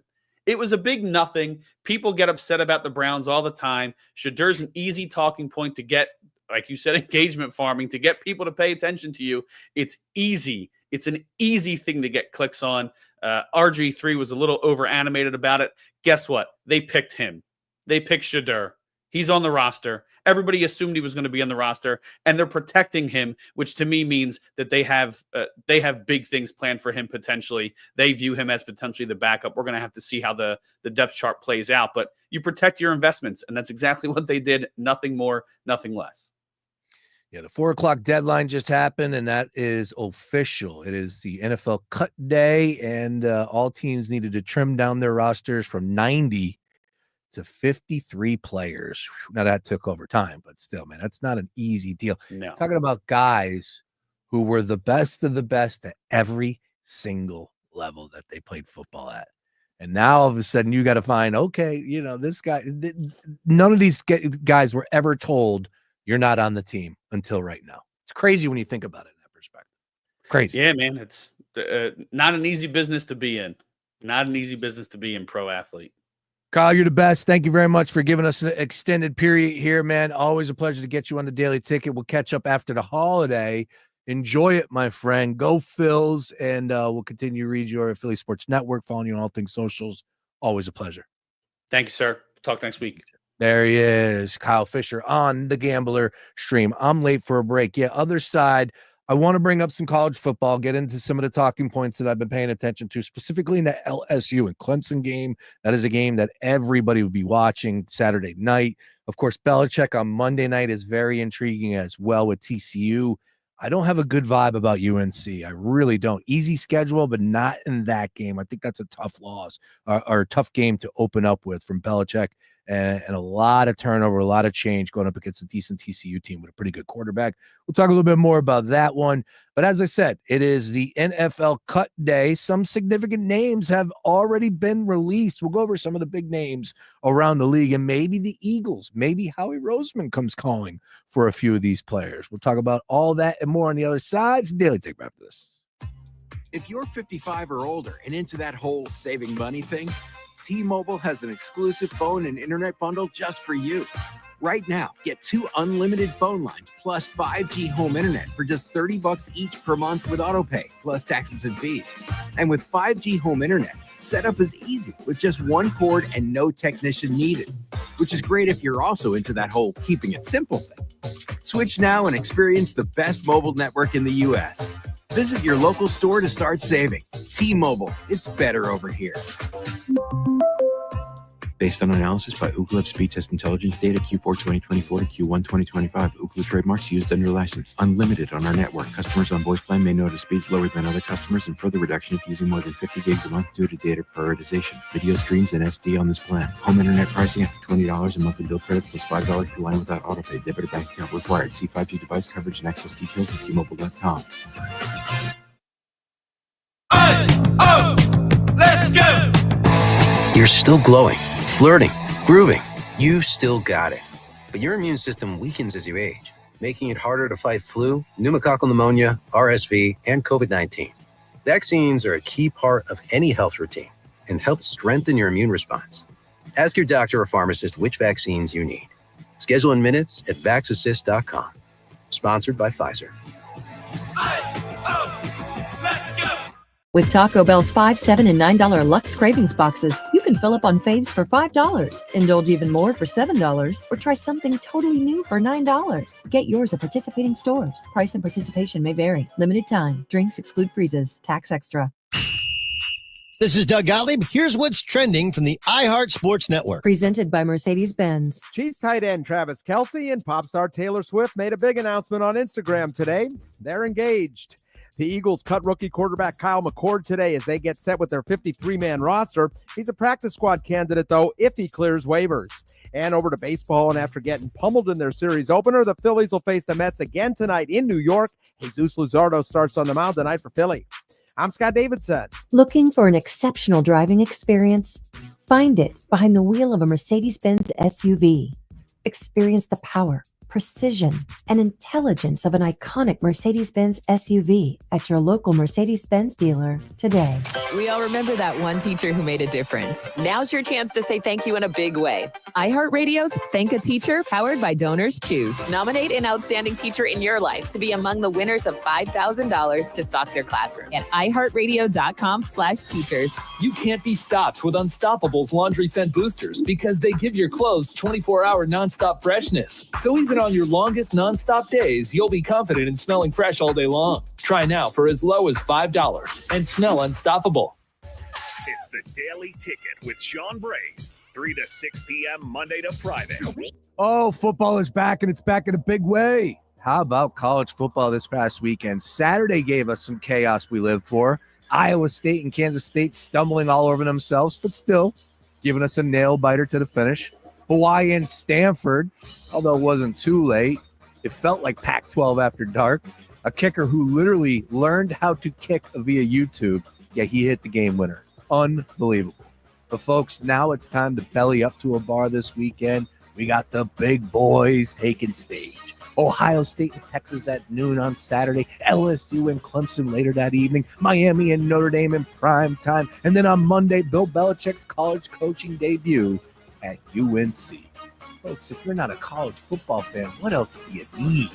Give it a shot this weekend. Thursday to Monday, nothing better. And we're all over it for you right here on The Gambler. If you can wager on it, we're talking about it right here on The Gambler. My station, baby! Fox Sports Radio, The Gambler. Now, total traffic for Philadelphia. Heads up, traffic is stopped both ways right now at the Tacony-Palmyra Bridge. That's for a drawbridge opening. 42 southbound, stop and go for the Walt Whitman down to Creek Road. Watch for delays on the Schuylkill westbound, bumper to bumper, University to Vine, and Boulevard to Belmont, eastbound, Jan approaching Montgomery Drive to south, 95 northbound heavy. Well, Whitman to Penn's Landing and Jan Allegheny up to Bridge, southbound Jan Cottman to the Betsy Ross, and so Ridley Park to 320. All right, to tell total traffic.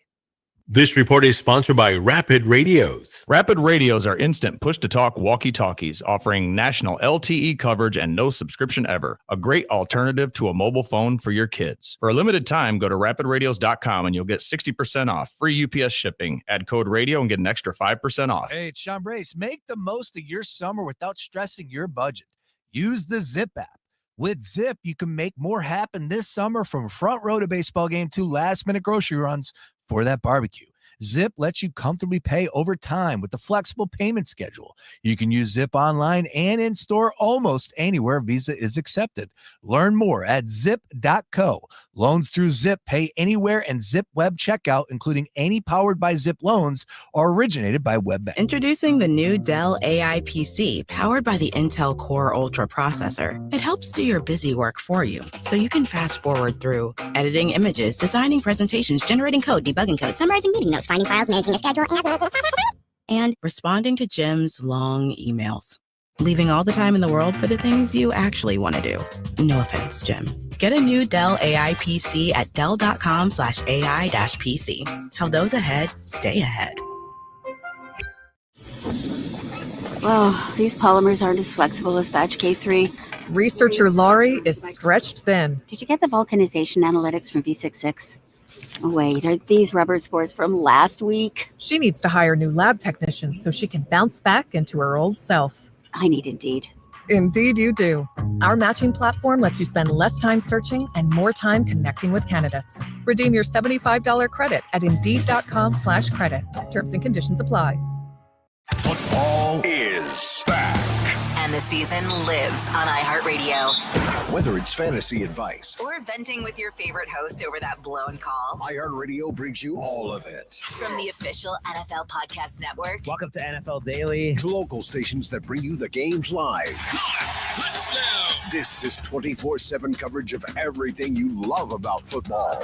And it all starts now. Just open the iHeartRadio app And search NFL to dive in. Number one on your car radio preset and the new and improved iHeartRadio app. WDAS and WD273D Philadelphia is Fox Sports Radio, The Gambler.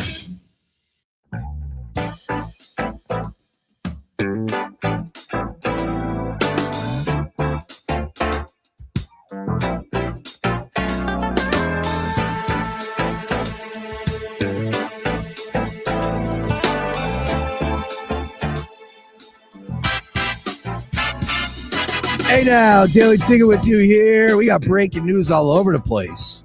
Jordan Romano, not cut, but heading to the IL. Jose is all over it for us. Shout out to Jose on the chat. With right hand middle finger inflammation.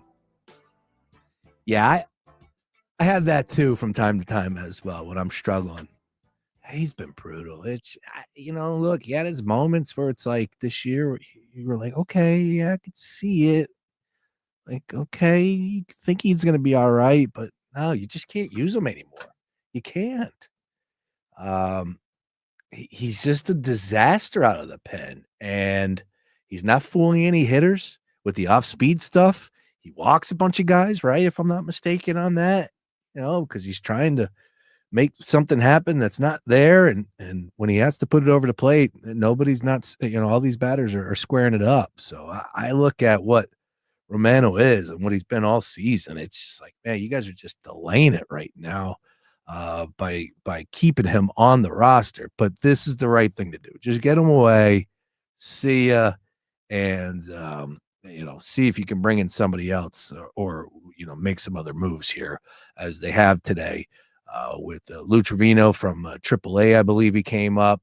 Also, some other names that are out there potentially going to get some work and help bolster that bullpen with the removal of Romano. It's giving me like the Kimbrel feel with him right now, and it's like we weren't fooled with Craig Kimbrel. Like he had a much better year than Romano, no doubt. But when like you can't use him, he's not going to get anybody out. He's not going to be successful in that appearance. So what are you going to him other than the fact that you have to use him? And that's what we were discussing earlier with Kyle Fisher, where he's like, this isn't a Rob Thompson deal. Rob Thompson's not the guy that's going to say, DFA or whatever it may be. Like he has to use the players / pitchers that are in the bullpen that he has on the roster. And that's facts. That's the reality of the situation to a point. I did not agree with that appearance last night. I just was not down with it immediately. And then you had the vibe where it's just like, this is going to be a disaster of an inning. And then, oh, by the way, it turned into exactly that. So once again, Phillies and Mets game 2. Phils have lost all 4 games this year up at Citi Field. Have to find a way to win a ball game so they can exercise the demons. Luzardo on the mound, -112. We talked a lot about his last appearance where he struck out 12. Could he get some sort of on that number? Not 12, but with the number being at 6.5, is that a play that you would look at to take as far as overs on the strikeouts? Look, the Mets do strike out. They struck out 8 times as a team last night in a game that was a blowout.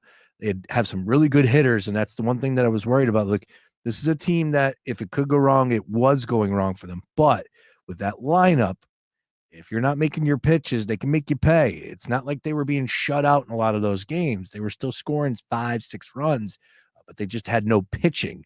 So hopefully tonight, a little bit more of that. 8's our total in tonight's game between the 2 lefties. So I kind of like the over. Give me Luzardo in that money line spot at -112. And if I'm taking a flyer on a prop, I'm going to take the over on 6.5 strikeouts for Luzardo at +130. I think that's a pretty good number to take a shot at there. If you have a play, go ahead and get involved in the conversation at Fox PHL Gambler. At Fox PHL Gambler. Love to hear your thoughts on tonight's Mets and Phillies game round 2. We do have some other things that are happening in the sports world, and specifically the main one for me is college football. And, one of the matchups that we are having a lot of hype around, and it should because of the fact that you're talking about 2 teams that are ranked, that could potentially be in the mix when it comes to playoff time. A lot of hype around both of these programs because of Brian Kelly and Dabo Swinney, both great coaches and recruiters. And of course, I'm talking about LSU and Clemson going down at 7:30 on Saturday night. Now, when you look at the number, Clemson is a 3.5-point favorite. They're at home in their Death Valley. There's been a lot of hype, a lot of focus on the way that LSU, specifically Brian Kelly, has went about his business this offseason. And what I mean by that is, if you have no idea, if you haven't listened or heard the story, he has put such an emphasis on this game. And one of the things that really, it's such a contrast between the two. It's because that is anti-Dabo. There's no way that Dabo Swinney is going to put more emphasis on a game, specifically game 1 of a regular season, and oh, by the way, on the road, than any other game. No way. Of course, would he tell you that some games are bigger than other games? No doubt about it, right? Guys won 2 national championships, 16, 18, if I'm not mistaken, a long time ago, but still, he knows what it takes. It's a winning program, had success last year, made the playoffs. So I just think it's really risky, but I kind of respect it at the same time from Brian Kelly. I think it's risky because you can lose a game early in the season and still go on a winning streak and make the playoffs. You still can have a very successful season, even if you do lose game 1, like Clemson did last year to Georgia. So I think it's really risky that if he goes out there and he puts all the eggs in the basket for this one game, and we're the Tigers and we are Death Valley. And I think he called it Death Valley Light up there in Clemson and whatever. anything you have to do to motivate your team, that's fine. However, what happens if LSU loses this game? What happens if LSU loses this game in a big way? What if they get pounded? I'm not going to sit here and tell you it's the end of the year for LSU. By no means. No. They have a great roster filled with some really big playmakers on offense, pretty good secondary. This is a very talented LSU team that came up extremely small last year, and I've been talking about that a lot in the offseason this year. But I just think when you talk about the two coaches and their styles and how much of a difference between Dabo and Brian Kelly are handling game one on Saturday night of Labor Day weekend, it is very intriguing. And I think it adds another layer to a lot of storylines that are taking place in this game already. You're talking about number 4 and number 9 ranked team in the country, top 10 battle taking place, primetime television. There's like a good 6 or 7 games this weekend. This is definitely one of them at the top of the list. I would say Texas and Ohio State is definitely number 1. For my money, LSU and Clemson, number 2. Love to get your thoughts out there right now at Fox PHL Gambler. Do you have a play in this game?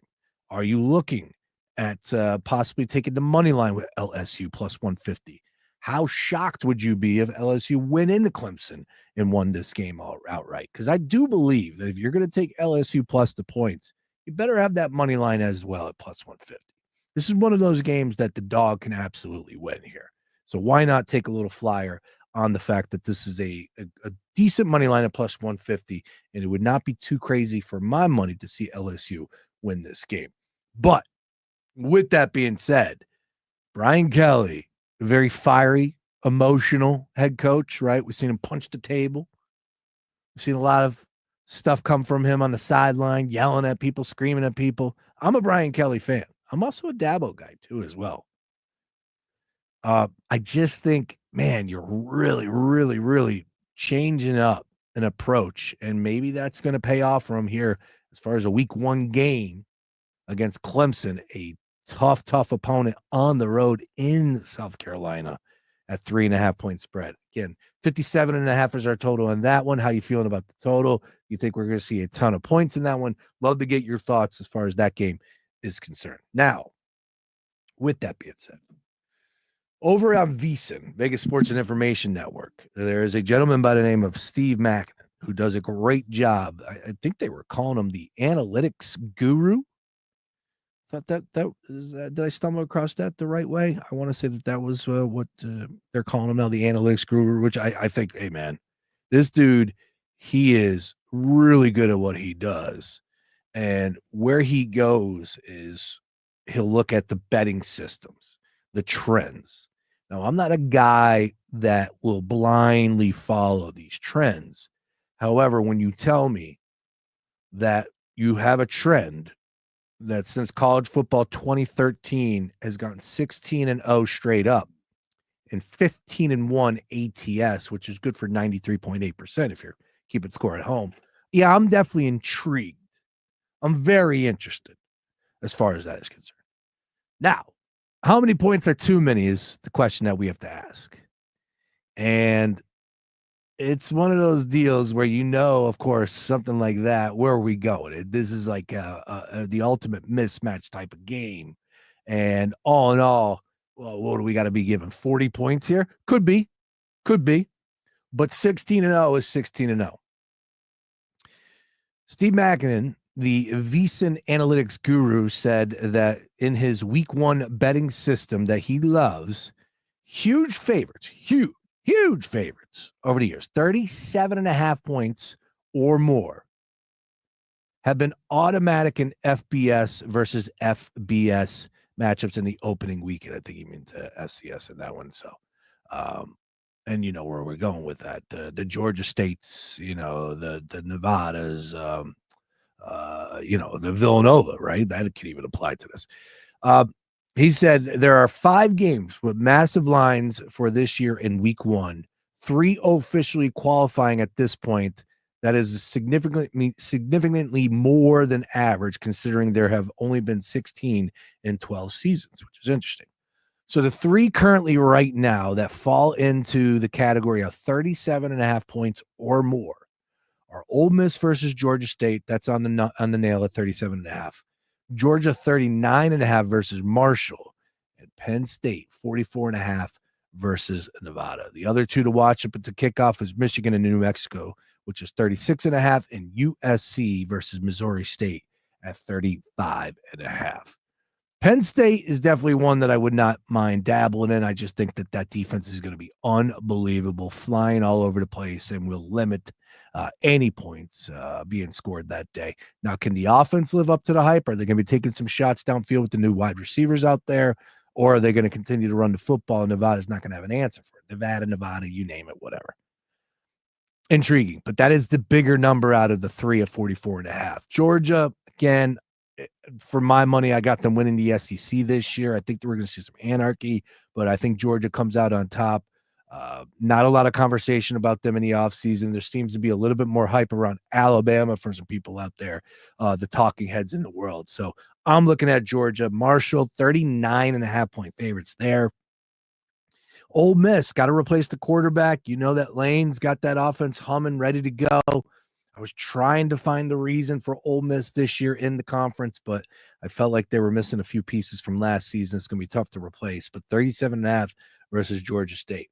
We take all three favorites there. What do you think we're going? 2-1? Penn State, 44.5. Are Penn State going to win by 50? Possibly. Could potentially see that. Still, though, one of those deals where you don't second guess 16-0 or 15-1 ATS. Hard to do so. Nice work by Steve. He is a great follow on all things social media, and of course over at VSiN. Go ahead and make sure you're checking out everything they have to offer at VSiN.com.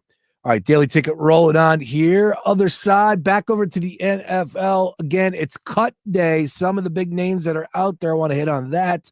Plus MLB card. We got a lot to do. More Daily Ticket. Back up to this. From Tuscaloosa to the Big House, Saturdays start here. Howard flips it, Smith's got it, and the freshman just launches in as the Buckeyes score. Your home for all things college football coverage. It's The Gambler. It's the Daily Ticket with Sean Brace, 3 to 6 p.m. Monday to Friday. Oh, football is back, and it's back in a big way. How about college football this past weekend? Saturday gave us some chaos we live for. Iowa State and Kansas State stumbling all over themselves, but still giving us a nail-biter to the finish. Hawaii and Stanford, although it wasn't too late, it felt like Pac-12 after dark. A kicker who literally learned how to kick via YouTube. Yeah, he hit the game winner. Unbelievable. But folks, now it's time to belly up to a bar this weekend. We got the big boys taking stage. Ohio State and Texas at noon on Saturday, LSU and Clemson later that evening, Miami and Notre Dame in prime time, and then on Monday, Bill Belichick's college coaching debut at UNC. Folks, if you're not a college football fan, what else do you need? Give it a shot this weekend. Thursday to Monday, nothing better, and we're all over it for you right here on The Gambler. If you can wager on it, we're talking about it right here on The Gambler. Station, baby. Pumpkin pie and apple butter concretes are now at Rita's. Fox Sports Radio, The Gambler. Now, total traffic for Philadelphia. A couple of bad crashes in Bucks County, one in Northampton Township, 2nd Street Pike at Newtown Richboro Road. Another in Salisbury Township has Aquatong Road closed near Salisbury Mountain Road. On the Schuylkill eastbound heavy Blue Route to Belmont and Jan approaching Montgomery Drive to south, westbound Jan University Teacher Board and Boulevard to Belmont, and delays on 95 northbound from the Walt Whitman to Penn's Landing and Jan Gerard up the bridge, southbound Jan Cotman to the Betsy Ross. Larry Totella, total traffic. This report is sponsored by Rapid Radios. Rapid Radios are instant push-to-talk walkie-talkies offering national LTE coverage and no subscription ever. A great alternative to a mobile phone for your kids. For a limited time, go to rapidradios.com and you'll get 60% off. Free UPS shipping. Add code radio and get an extra 5% off. Hey, Sean Brace here. Make the most of your summer without stressing your budget. Use the Zip app. With Zip, you can make more happen this summer, from front row to baseball game to last-minute grocery runs for that barbecue. Zip lets you comfortably pay overtime with the flexible payment schedule. You can use Zip online and in store, almost anywhere Visa is accepted. Just download a Zip app today. Loans through Zip Pay anywhere and Zip Web checkout, including any Power by Zip loans, are originated by WebBank. If you're 55 or older and into that whole saving money thing, T-Mobile has an exclusive phone and internet bundle just for you. Right now, get 2 unlimited phone lines plus 5G home internet for just $30 each per month with autopay, plus taxes and fees. And with 5G home internet, setup is easy with just one cord and no technician needed, which is great if you're also into that whole keeping it simple thing. Switch now and experience the best mobile network in the U.S. Visit your local store to start saving. T-Mobile, it's better over here. Based on analysis by Ookla of speed test intelligence data Q4 2024 to Q1 2025. Ookla trademarks used under license. Unlimited on our network. Customers on voice plan may notice speeds lower than other customers and further reduction if using more than 50 gigs a month due to data prioritization. Video streams and SD on this plan. Home internet pricing after $20 a monthly bill credit plus $5 per line without autopay. Debit or bank account required. See 5G device coverage and access details at T-Mobile.com. You see what I see, love? Her grandson splashing his mom with a cannonball? You. Having heart failure is hard enough, but now you're having trouble opening the sunscreen. Carpal tunnel acting up again?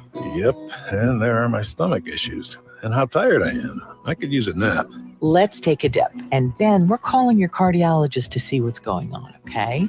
If you have heart failure and something's off, it may be ATTR-CM or transthyretin cardiac amyloidosis. It's a serious heart condition that gets worse over time. Vindamax, tafamidis, is a prescription pill taken once a day to treat adults with ATTR-CM to reduce death and hospitalization for heart problems. Tell your doctor about all your medications, medical conditions, and if you have liver problems or breastfeeding, pregnant, or plan to be. There are no known side effects with Vindamax. For prescribing information, call 1-877-278-9632. Learn more at Vindamax.com. Seeing what I see? Ask your doctor about ATTR-CM. Sponsored by Pfizer. Ugh. Kitchen ants, runaway roaches, a spider. Relax. Just use Zevo. Zevo insect killer sprays use a powerful blend of mint and rosemary to eliminate those pests and up to 20 other bug types. Plus, Zevo is safe for use around people and pets when used as directed. Just spray the bugs and wipe them away. Zevo, people friendly, bug deadly. Hey, man, you all right? Need me to call 911? No, call Top Dog Law. Get top dollar for your accident at topdoglaw.com. Once again, that's topdoglaw.com. Gerhard's Appliances Labor Day sale is going on now. Get back to school ready with this LG high-efficiency washer with turbo drum technology and ultra-large capacity dryer with sensor dry for only $4.99 each. Or renew your kitchen this fall with this Samsung 4-door French door 4-piece package with air fry range, only $19.99 after rebate. Hurry in to the Labor Day sale going on now at Gerhard's Appliance. This is Ben Green with Lenovo Legion, and I'm inviting you to come check out the Legion Gaming Cube on September 19th and 20th. It's part of the iHeartRadio Music Festival in Vegas. It's your chance to test your gaming skills on the best PCs anywhere. Go head-to-head with players at the event, all live streamed from the first ever Lenovo Legion Cube. The Cube is part gaming zone, part creative playground, and it's all powered by Lenovo Legion. So come find us at the iHeartRadio Music Festival, and if you're not already a member of the Legion Gaming community, you can sign up now for free at gaming.lenovo.com. Your one-stop for advertising? Call 844-844-iHeart. Do Crohn's disease or ulcerative colitis symptoms keep coming back? Tremfya, guselkumab, may help, with rapid remission achieved at 12 weeks and lasting clinical remission at 1 year. Some even saw visible improvement of their intestinal lining at 12 weeks and 1 year. Tremfya is a prescription medicine used to treat adults with moderately to severely active Crohn's disease and adults with moderately to severely active ulcerative colitis. Serious allergic reactions and increased risk of infections and liver problems may occur. Before treatment, your doctor should check you for infections and tuberculosis. Tell your doctor if you have an infection, flu-like symptoms, or if you need a vaccine. Healing is possible with Tremfya. Approximately 3 out of 10 patients were in endoscopic remission at 1 year, based on areas visualized on colonoscopy, which may not represent the deeper bowel layer or entire GI tract. Individual results may vary. Ask your doctor about Tremfya today. Call 1-800-526-7736 to learn more or visit tremfyaradio.com. With the iHeartRadio app, your favorite radio station fits right in your pocket. Live shows, news, sports, exclusive music channels, and voices that don't just go viral. They're the voices of your local community. Join the millions who already have it. iHeartRadio, the #1 app for radio. Now that I'm a dad, I can't stop thinking about what would happen to my kids if something happened to me, like losing the house or not affording college. Yeah, that used to keep me up at night too. It's why I finally got life insurance from Ethos. It's 100% online. No medical exams, just a few health questions. I got $2 million in coverage for around $2 a day. I never realized it was that simple. Get your free quote at ethos.com/game. That's ethos.com/game. Rates may vary. Bill monthly. Sample rate 10-year term life policy for a 35-year-old healthy non-smoking male. Rapid radios are instant push-to-talk walkie-talkies offering national LTE coverage and no subscription ever. Business owners can now keep in touch with up to 200 staff members at one time. Go to rapidradios.com now for up to 60% off and free shipping. Oh, that fall feeling is in the air, and it'll continue overnight with low temperatures in the 50s for the majority of the region. Now, Philadelphia will drop back to around 60 degrees. And a top 10 day here as we go into our Wednesday. Partly sunny, 77 degrees with that extremely dry humidity. I'm meteorologist Adam Joseph with your 6ABC forecast. This report is sponsored by Straight Talk Wireless. Don't let data limits hold you back from being the gift master in the family group chat. Switch to Straight Talk Wireless and get real unlimited data on a reliable 5G network. Straight Talk, available at straighttalk.com or Walmart.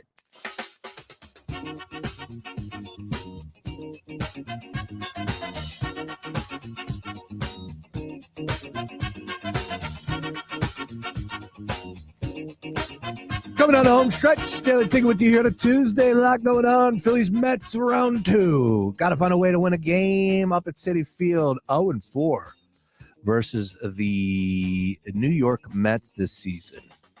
As far as on the road in Citi Field. I saw the great Natalie and Powers and company with the no-fly zone boys and girls. Went up there yesterday. Yeah, I'm glad I didn't make that trip. 13-3. Good Lord. Hopefully a better performance as far as the Phillies are concerned tonight. Luzardo on the mound, -112. Yeah, well, got it wrong last night. So let's see if we can get it right tonight. I think the Phillies are to play. I do. I think you got their attention with that one. Got to give credit to the Mets. They found a way to win another game. Actually looked okay, better as of late. And you're going to find that from time to time when you play 162. You'll be able to figure it out eventually. But that game going off this evening looks nice out there. No issues as far as weather is concerned. So game 2 tonight. Tomorrow will be 7:10 p.m. with Taijuan Walker on the mound. That is another reason why tonight is important for the Phillies to find a way to win a game, because Taijuan, yeah, I know he's pitched better. I get it, but I am not subscribing when people are telling me that, no, Taijuan is a different man, pitching better this year. You can count on him. Nah, that's when things go sideways, when you start to believe that. So I'll be good on that. All right. We talked a lot college football. We will do more of that tomorrow. Sam Ostry is going to join me full show. We will also have Colby Marcio, normally talking Major League Baseball with Colby, but he is a big college football guy. Had the over in the Iowa State-Kansas State game, so we'll have some fun with that one. But we're going to talk a lot of college football on tomorrow's show and getting you ready for all things college football starting on Thursday with 5:30 p.m. Boise State and I think UCF. Is that the game? Boise State, UCF? I want to say that is. Or South Florida, excuse me. South Florida and Boise State. We're Boise, a 5.5-point favorite. Some people are saying South Florida is a dog that you need to be paying attention to. We'll see on that one. We'll talk more about those games on Thursday. But more and more, it's all about the big ones, the Ohio State, the Texas, which, if you missed it, we got some interesting stuff from the timeline a little earlier today. First and foremost, from the Texas-Ohio State world, which, oh, by the way, Ohio State 2.5-point favorites. There are people that are believing that this could go off in Texas's favor as they're favored on the road. I'm not buying that.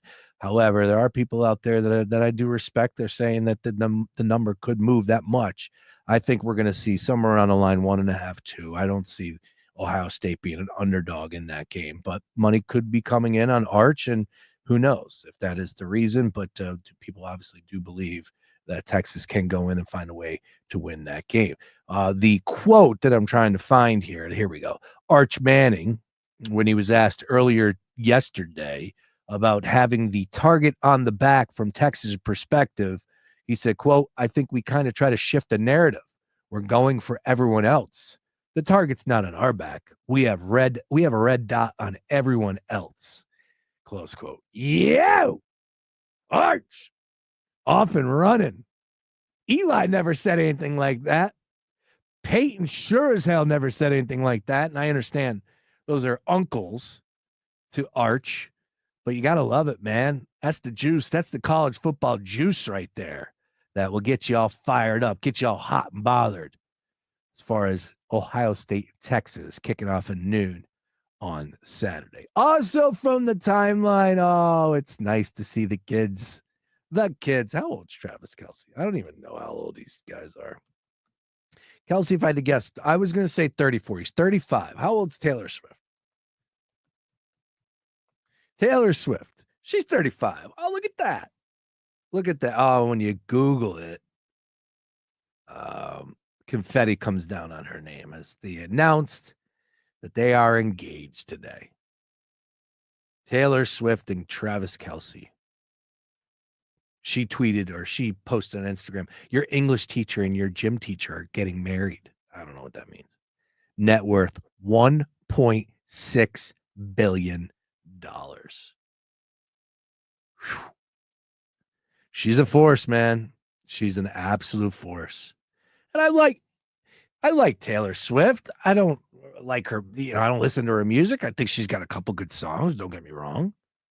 I would never go to listen to me. I would go to a concert if my wife wanted to go or my daughter wanted to go. Of course I would go. But what I would say, like, to my boys, yo, Beef, we're going to Taylor's. No, it would not. Although Beef would probably be up for it. Taylor, I don't mind her. I think she's a good human being. You don't hear anything bad about her, right? She is just an absolute juggernaut. She's just from a different world. It's the only way I can describe it in my mind. Like, that woman can't even go outside. Like, she can't go outside, walk down the road. And I know there's plenty of celebrities that fall into that category, but she's on a different stratosphere.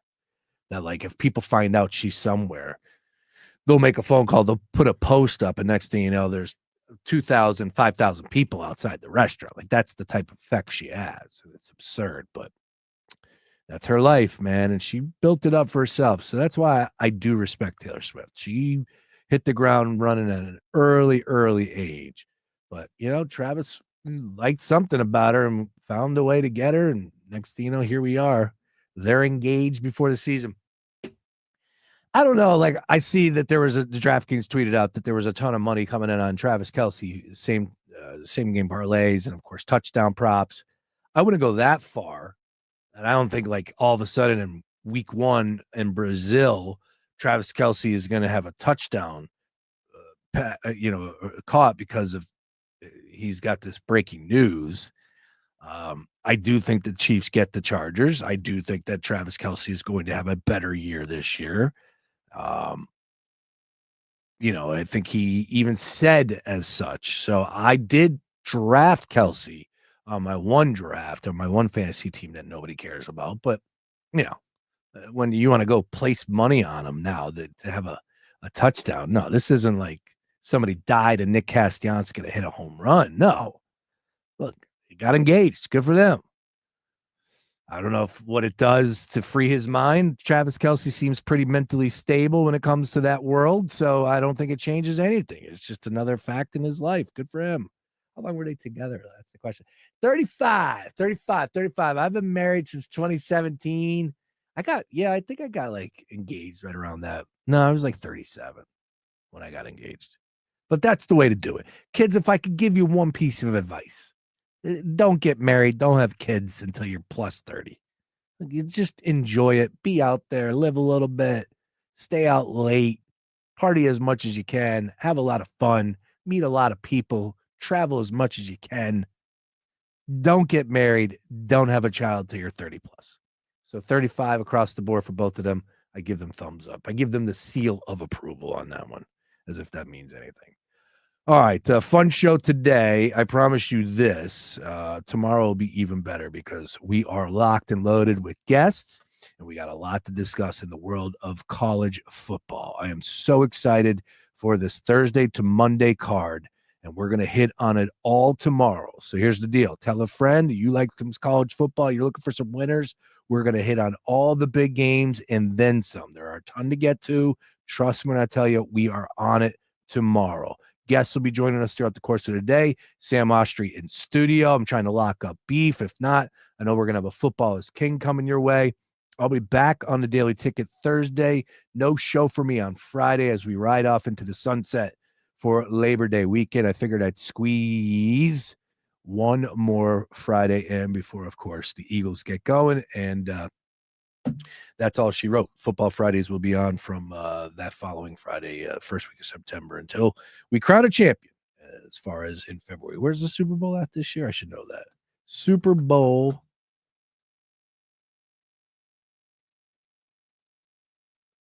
Where's the Super Bowl at this year? Did I not know that? Is it in Arizona? Oh, no, it's in California. Oh, and apparently Taylor Swift is rumored to headline Super Bowl 2026. I don't know if that changes things. Who cares? Anyways, yeah, I thought I knew that, but yeah. So we got the Super Bowl taking place with the 49ers, Santa Clara, beautiful stadium out there. All right. Trust me when I tell you, tomorrow's show, don't miss it. All right. We're going to be all over all things college football.